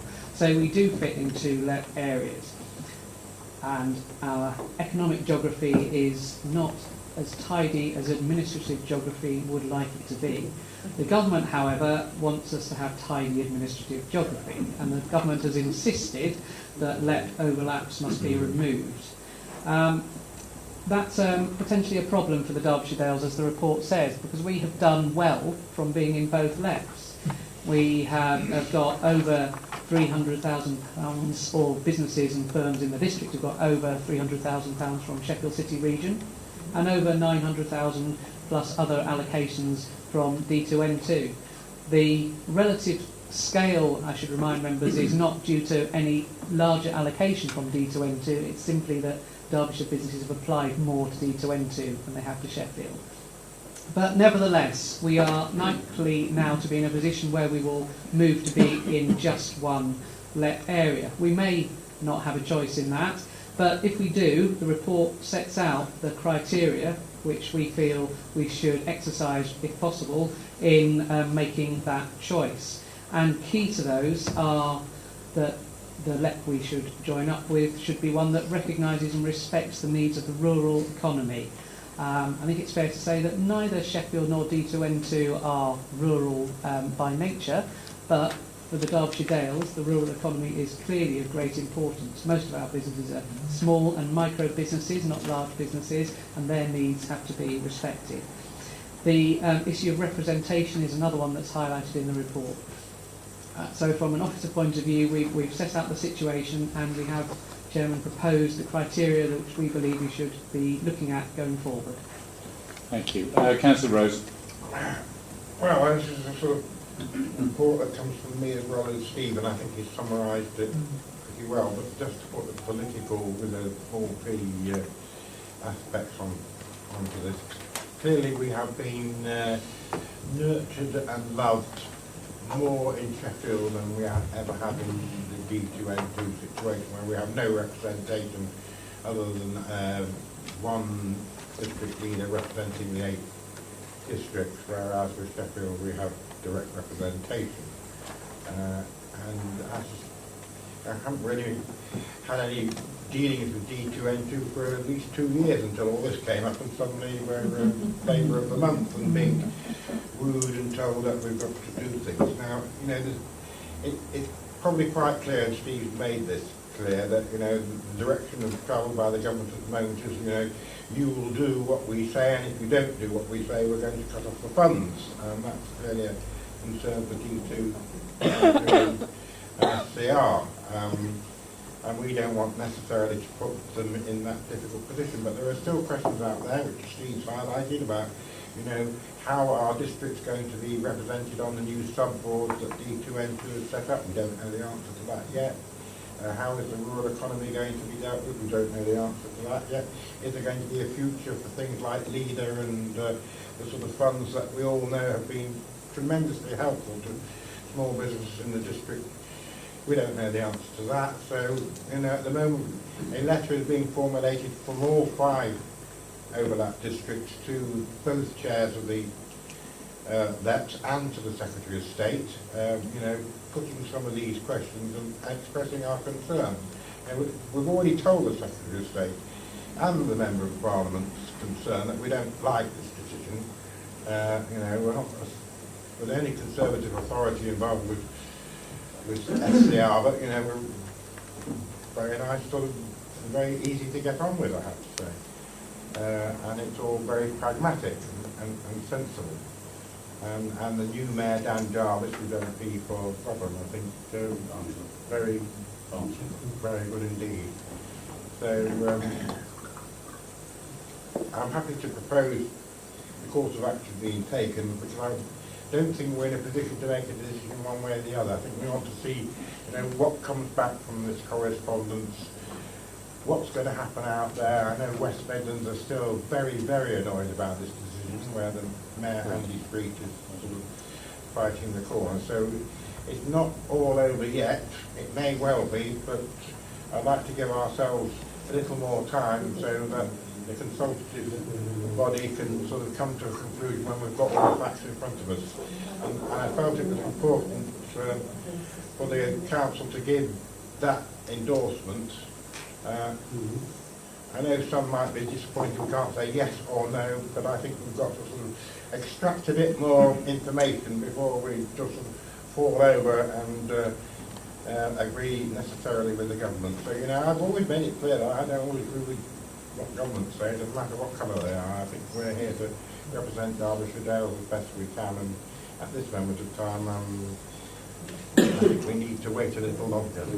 Councillor Finesse. Yeah, thank you, Chair. Well, I'd like to second this and certainly go along with the comments of Councillor Rose. But I'd also like to introduce an amendment or a refinement to one of the recommendations. I think refinement is the word. Yeah. But before that, I'd just like to make a few comments. What we've been pressed to do by the Minister is, in my view, a pointless tidying up exercise. It doesn't save the government any money, nor does it promote localism, quite the reverse. Half of our district is being cajoled into a single LEP alliance which makes no sense in terms of its economic geography. The Minister clearly intends to do this by threat of financial penalties and intimidation. It seems that D2N2 are intent on doing the same, whilst continuing to deny our leader a seat at board meetings. I think we should resist this intimidation and stand up for the continuation of the present arrangements, which suits us very well, as Steve says. I'm told that West Midlands authorities are intending to do so, just to do that. This is an excellent report that we've got here, which covers the decision we're faced with in a balanced and thorough manner. However, I'm not happy with recommendation 4, which is that the leader should make the decision, happy with that, but in consultation with the deputy leader, the opposition leader and the member representative. I can understand that in the context of achieving a political balance, and in a normal situation that also would have democratic balance. But this isn't a normal situation. This is an economic geography debate between North and South Derbyshire Dales. As the paper says, our district interests are split over this, with the South affiliated to Derby and D2N2, and the North affiliated to Sheffield, Chesterfield and Sheffield City region. The 3 councillors recommended in the paper are all from the south of the district, and that's not a democratic representation geographically. To make it democratic, I think we should have equal numbers of councillors from the north to ensure both views are fully considered by the leader. I therefore propose a refinement to the recommendations to expand the group, which will be consulted by the leader, to 6 members by including 3 councillors from north of Matlock, namely Councillors Hobson, Atkin and myself. I've included myself because I spend more time at Sheffield City Region CA meetings as chair than any other councillor, as chair of its scrutiny committee and member of its audit committee, and have a good knowledge of how combined authorities and local enterprise partnerships work, both separately and together. I had a long meeting with the Sheffield City Region Deputy Chief Executive yesterday, which included discussion of this issue, and I also attended the last meeting of the LEP. I've lived half my life so far in North Derbyshire and half in the south, in Duffield and Repton, and therefore I have a good understanding of the importance of regional affiliations in both areas. It might not be appropriate for me to start a debate now on the relative merits of the 2 LEPs, but if such a debate does start, I will certainly join in. I would just say that I'm very unhappy with the frankly bullying tactics being employed by the Minister and D2N2. As I said at the start, I believe we should be allowed to keep the existing overlap arrangement and not to submit to intimidation. The overlap is also the preference of all the other Derbyshire non-constituent member authorities of Sheffield City Dales and of the combined authority itself. I hope Council will agree my proposed refinement, and I look forward to giving my views as a member of the consultation group. Thank you, Chair. Does the proposer accept the refinement? Okay, we'll move on to our other speakers now. Councillor Purdy. Thank you, Chair. I agree with the previous speakers. We should resist this. I think that we should keep Councillor Rose. It seems to me that you're like dancing barefoot on hot coals between the 2 authorities. So I'd like to keep you dancing on coals. But seriously, a question, please. If the district were to leave the SCR LEP, it would remain a non-constituent member of SCR combined authority, along with the overlap districts. What practical effect would that have on us? Would we still be able to achieve any grants or not? Steve, do you know the answer? Chairman, yes, that's a very good question. The practical effect in terms of grants would be no, because we wouldn't be part of the LEP, we'd be no longer eligible for the funding. The impact it would have would be preserving a degree of integration and collaboration between both LEP areas. So it would mean that whilst we would still have a seat and a say there, which would be at least some measurement of collaboration between the two LEP areas. Councillor Pauling. Yes, thank you, Chair. This is putting us in a very difficult position, and I support everything that all the other members have said so far. What I would like to know is, though, does anybody know why the government are being so heavy-handed, and what is the reason behind this? Because I can't, unless I go into government papers, which I'm not prepared to do, I can't really work out why they're doing it. Why are they being so heavy-handed? I think that might be rhetorical. Oh, it's not Steve. It certainly is, Chair, and having gone through all the government papers, I'm afraid I can't answer it either. Okay. Councillor Mike Ratcliffe. Yes, thank you, Chair. It is a very difficult position, but I can see the direction of the outcome given the constraints that the government have applied. It does require the consensus of all the 5 local authorities who are faced with this, and they are second-tier authorities, of course, a district or borough.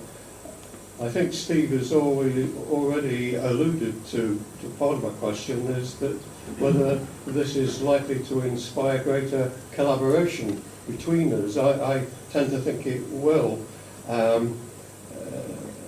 I wonder if that would lead to the leverage of more money coming into the districts, and perhaps also bringing about, and I know it's already been touched on through correspondence, to bring about a greater democratic inclusion into the strategic working of the D2N2 board, which of course is one of the failings, if you like, or differences, I should perhaps more diplomatically say, between them and the Sheffield City region.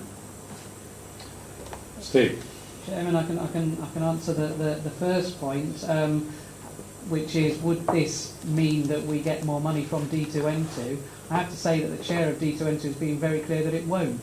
She's said that she's not interested in a beauty contest or bargaining or anything. As far as she's concerned, there is no more money to be had. That's the position that she's made, as set out in the letter that I think is attached to the papers. And in terms of democratic inclusion, I think others might answer that better than I. To be fair to the LEP, they are constrained to an extent by the government's rules on the size of the board that they can have. The government has said that the board can be no more than a certain size, and that it must have a certain proportion of private sector representation. That does produce some constraints on the actual board membership itself, if the LEP chooses to follow the government's guidance in that line. However, there are other boards and sub-boards and committees within the LEP which don't have those constraints, and we've yet to see how they're going to pan out. Yeah, Councillor Plitter. Thank you, Chair. Well, yeah, my question was the same really as Councillor Mrs. Pauling, and I'm thinking, why is this happening? What benefit is it going to put on Derbyshire Dales? And I certainly couldn't see any reasoning for that. And I understand what Steve is saying, that, looking back in government papers, and even he can't make a reason for it, no wonder. It's a bit like our agenda tonight, our original agenda. I couldn't see what the point of that was. 265 pages. Thank God somebody had the sense to bring it down to normality. But taking a serious look at this, people have only got to look at a map on their and they will see the position that the Dales are in. and how far it stretches from North Sheffield down into, down into Durbridge. Huge 44 miles, we were always told. It's a huge rural area, and to take us out of a particular LEP is absolutely ridiculous.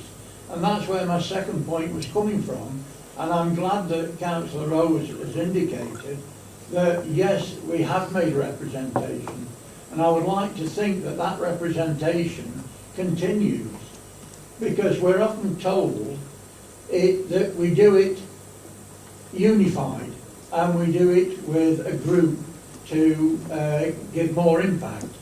On this occasion, I think we have to go it alone as well and make our impact known to London, that how important it is that the whole of Derbyshire Dales is represented. And I have to say that tonight I've listened to what Councillor Finesse has said, and I agree 100% with every word that he says. And I do believe that the north of the district does need that representation, and I'll certainly support that tonight. Councillor Irene Ratcliffe. When I read the report, it seemed to be reasonable. The amendment, I think, that it's been accepted. I would say then the report needs more detail if it's coming back in terms of it. I think from where the area that you were talking about dividing between the north and the south, well actually it's the west and the east parts of our county, and in terms of the importance, I think that you've got Amber Valley is an important aspect to part of where the borders, we're named Staffordshire in that, we name Sheffield, etc., but we don't get the recognition of how close Amber Valley is as Derbyshire Dales goes to the west.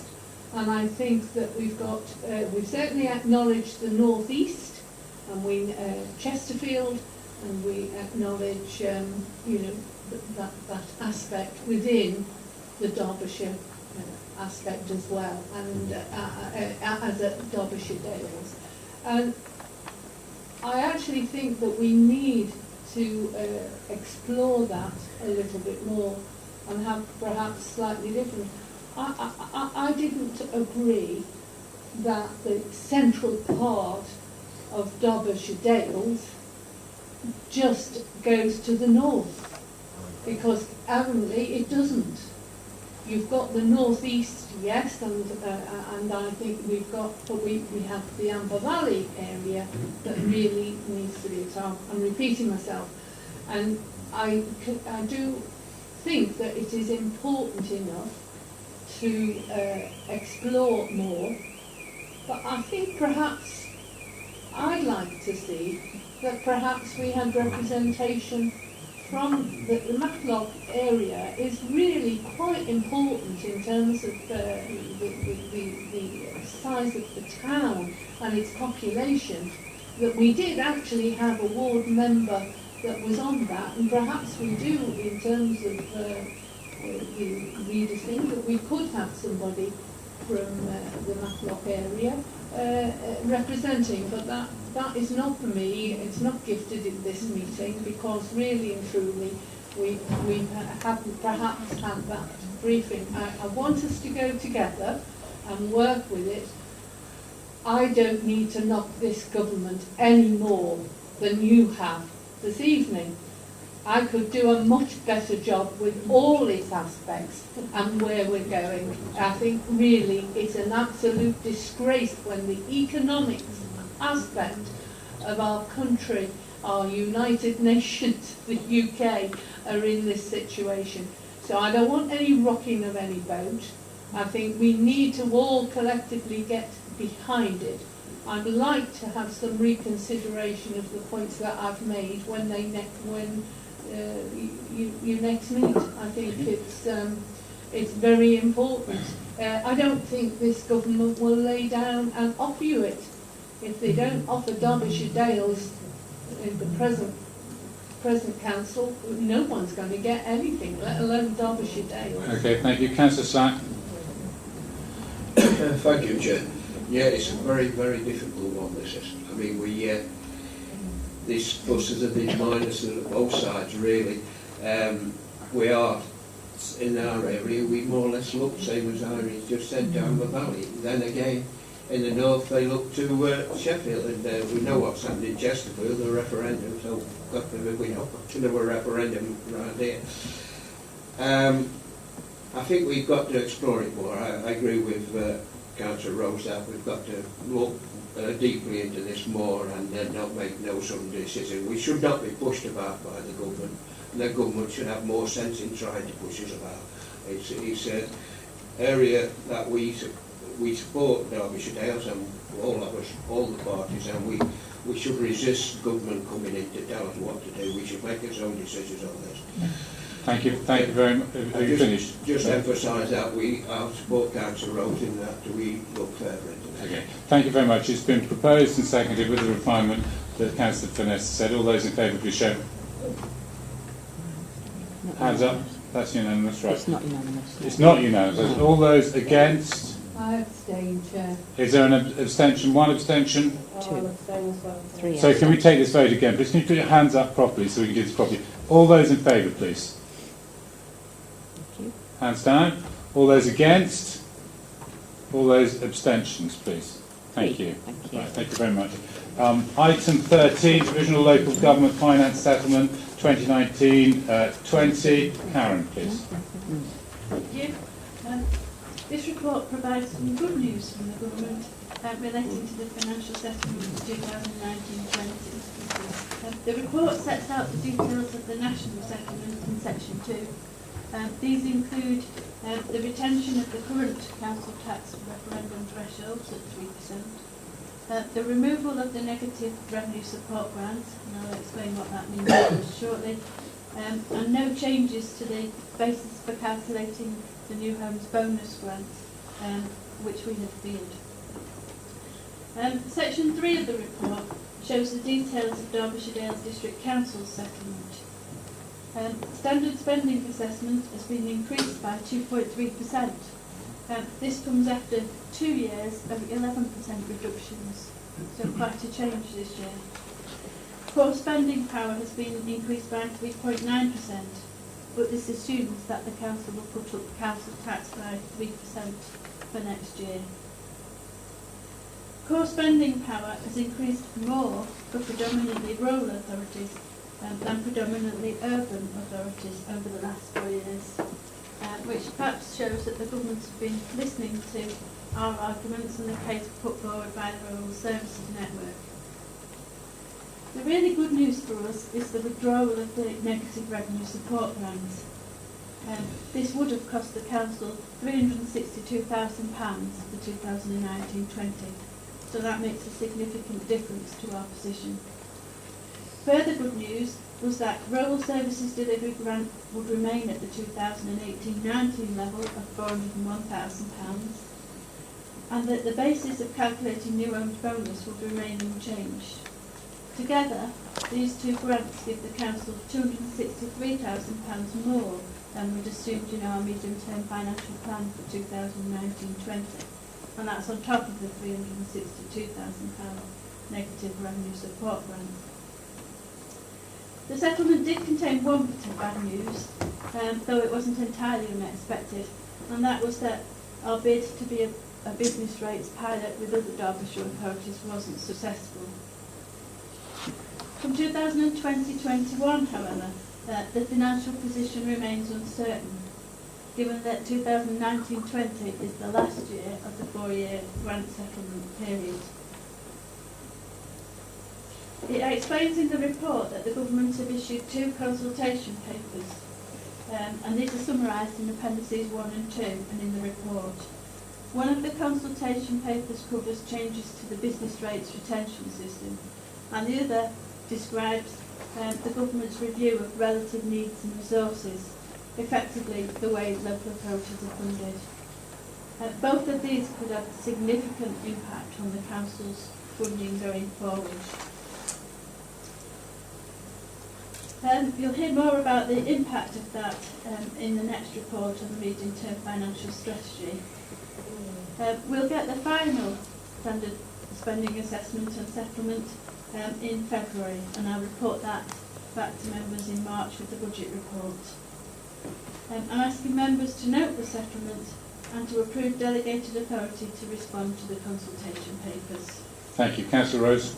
Well, I think we have to thank our unions for this, and I'm using the word union in its right proper sense. I mean the District Council's network and the Rural Services Network, of which we are members, and who are there to represent the interests of district councils and in particular smaller rural areas, and I think they've done an excellent job on our behalf, because notice has been taken. The threat of negative rate support grant would have been a disaster for us and many other district councils who manage their affairs reasonably well despite all the difficulties with rates.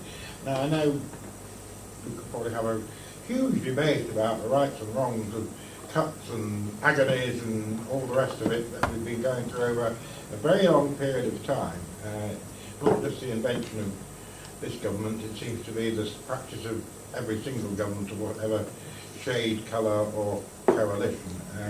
And district councils have often been at the sort of the rotten end of this, in my opinion.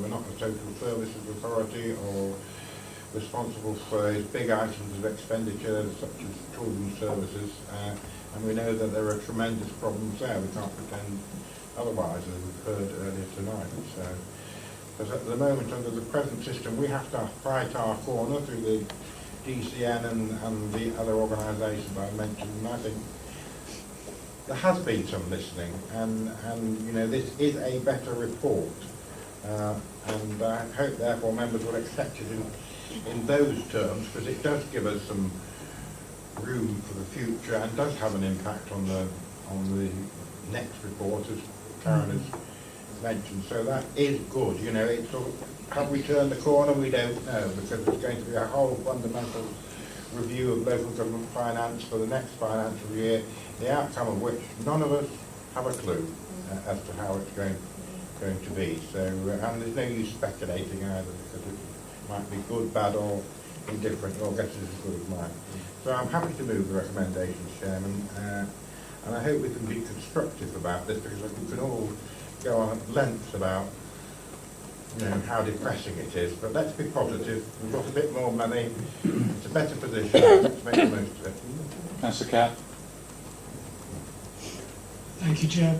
This is good news for 2019-2020. It does loosen things up somewhat for the forthcoming year, and in the coming year the new council will be looking at the waste contract and to have additional funds available may make it a little easier, even if we don't know what's going to happen in 2021 and the following years. I think it will put us in, whoever, into a better shape to make that decision, and hopefully it will be along the lines that we have already considered. So I'm happy to second the motion. Councillor Mike Ratcliffe. Thank you, Chair. I think it is worth noting, as Councillor Rose has said, that there has been lobbying on behalf of rural authorities and indeed county and district authorities too, by the Local Government Association. I assume that they were the union that he was referring to, and they've acted in a very non-partisan way over this, pointing out the need for adequate funding and the fact that we are and have been starved of cash I have to say, that despite what Councillor Rose has said about not dwelling too much on the political aspects of this, I think it's difficult not to say that despite the fact that we are gaining from this some 600,000, by my estimate, was still going to have to find savings of nearly £500,000 over the next year or so. So I think that needs to be mentioned. Now, Karen is going to have to excuse me. I know on one report, and not this one necessarily, she did say in her preface that she had written it in language that she hoped everybody could understand. She had simplified it. I have to say that I spent 16 years with this council trying to learn the language, and I'm still having difficulties. Now, so excuse me for the rhetorical questions here, Karen, but in paragraph 2.1, you talk about the real term increases in core spending power. But a little later on, in 3.2, you elaborate a little bit further on spending power, and we read that the average in rural authorities was 5.6, but we had gained 3.9. The contradiction there rather stood out, and I wondered why it was that you'd mentioned 2.8 before, but here you were talking about 3.9.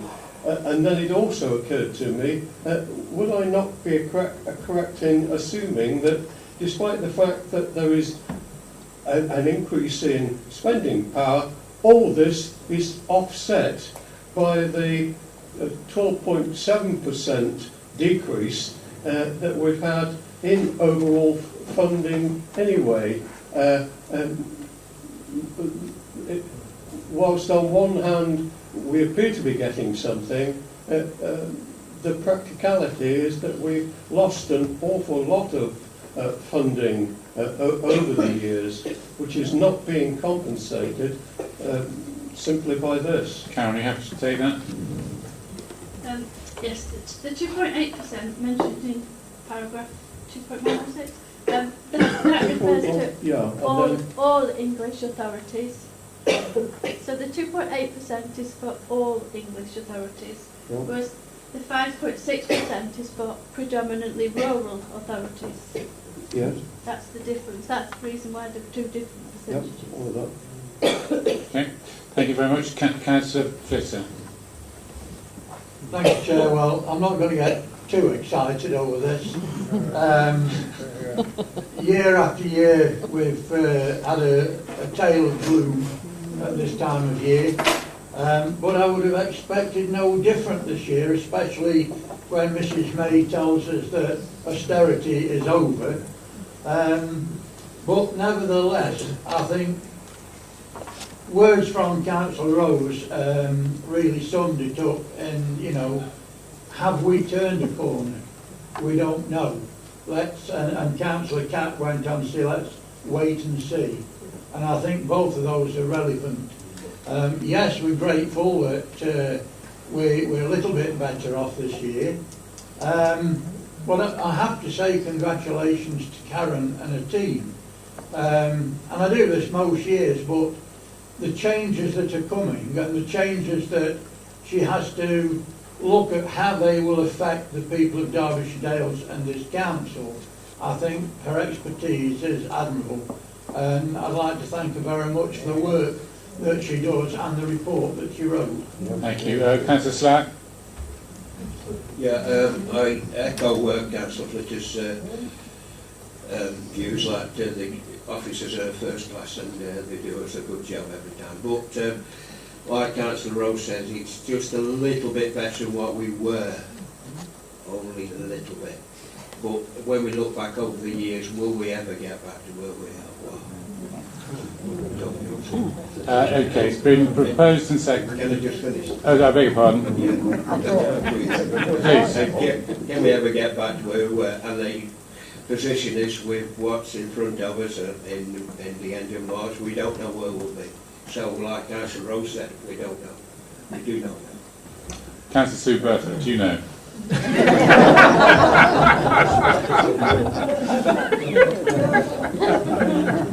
I hope so.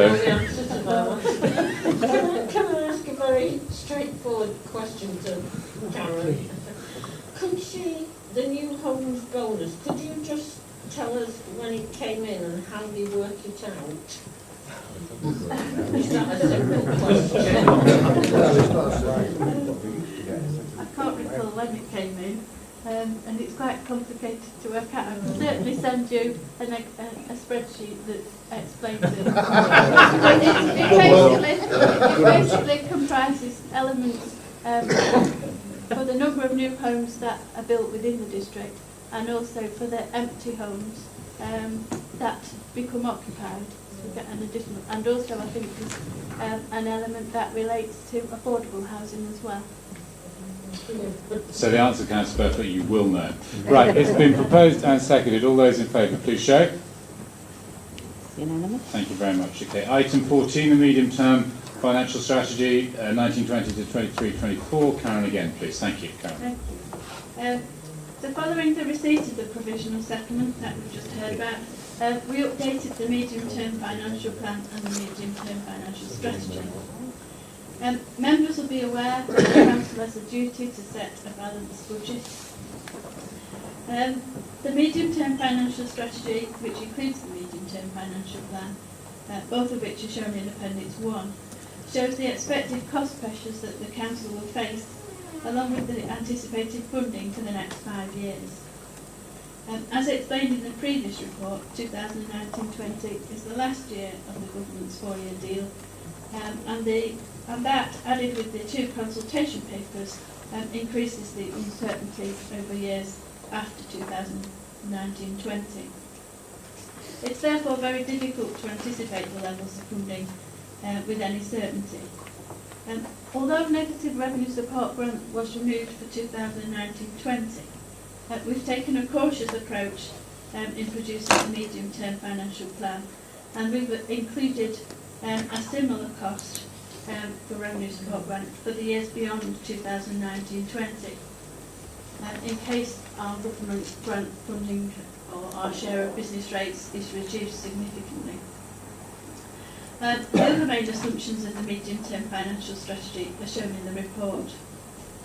The medium-term financial strategy indicates a balanced budget position should be achieved for 2019-20, given the settlement that we've received.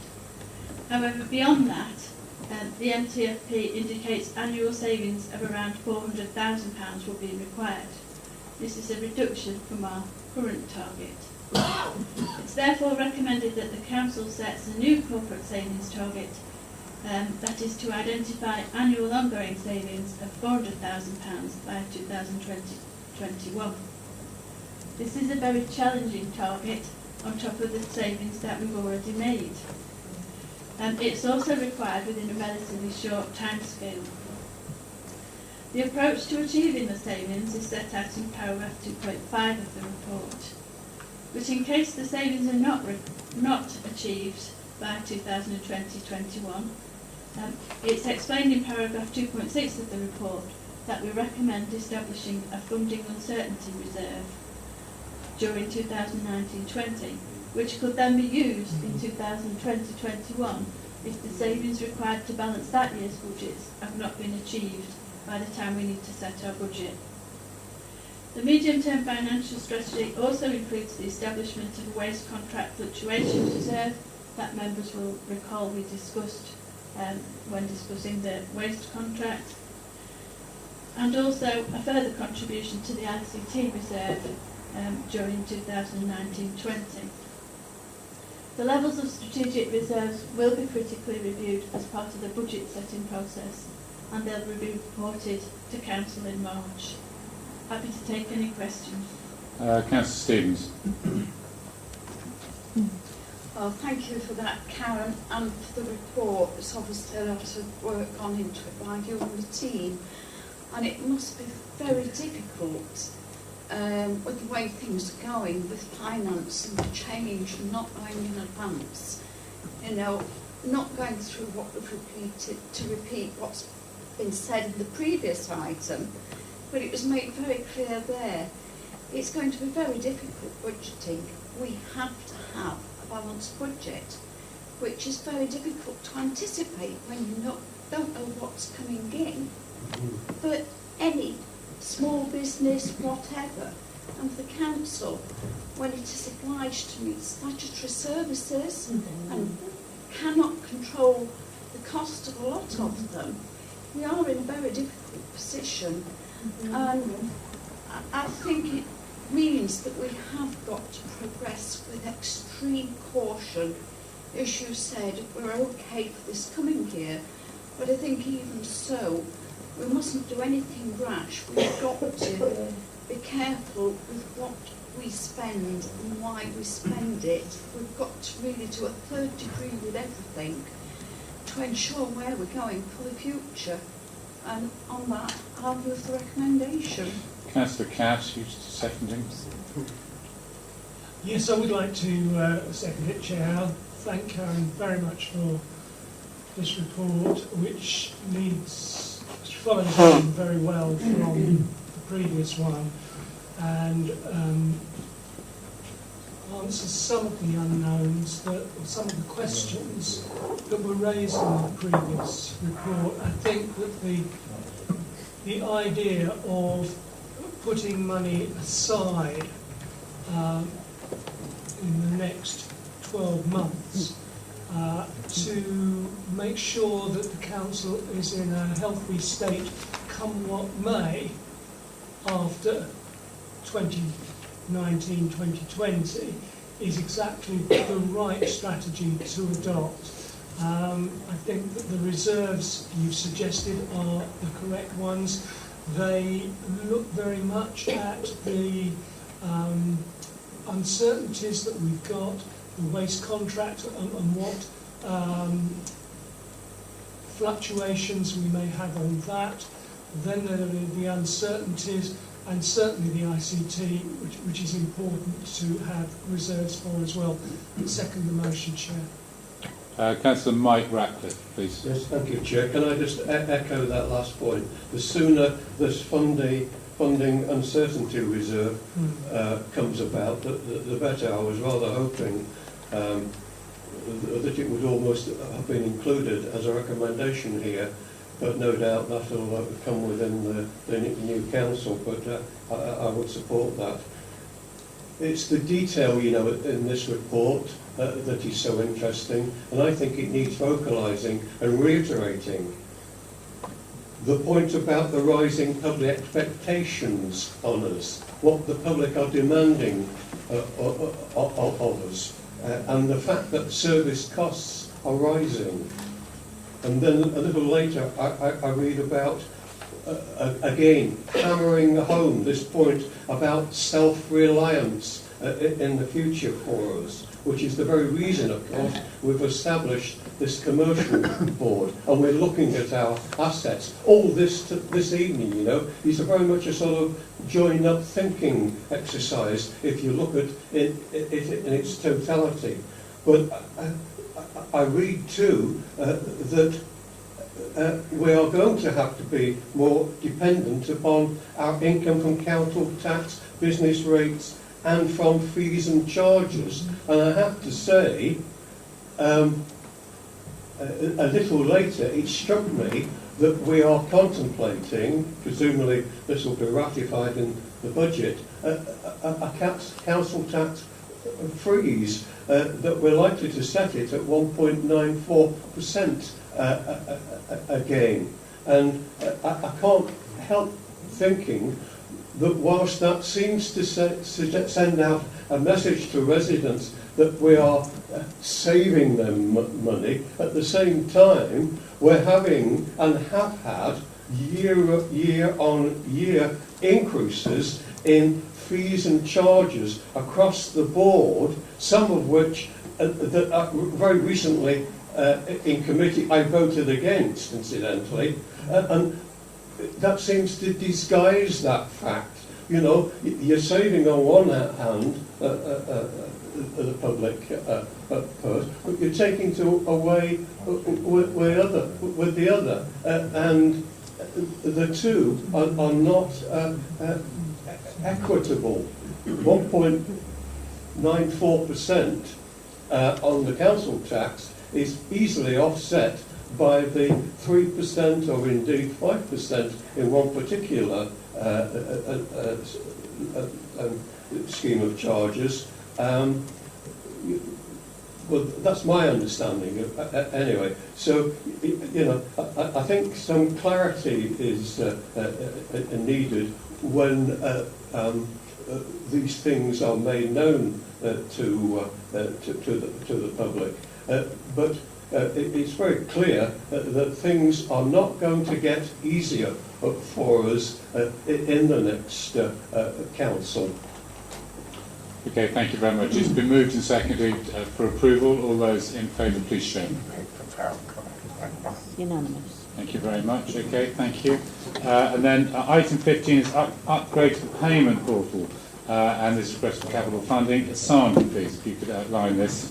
Thank you. Yeah, thank you, Chair. Just as a quick summary, this is a bid for 20,460 to be included in the capital programme to upgrade our payment portal. This is part of the work by our Customer Innovation Hub, and the benefits of upgrading are set out in the report. The main aim of this is to get ahead, to move into when we deal with our new waste contract and enable slicker services to our customer. Happy to answer any questions.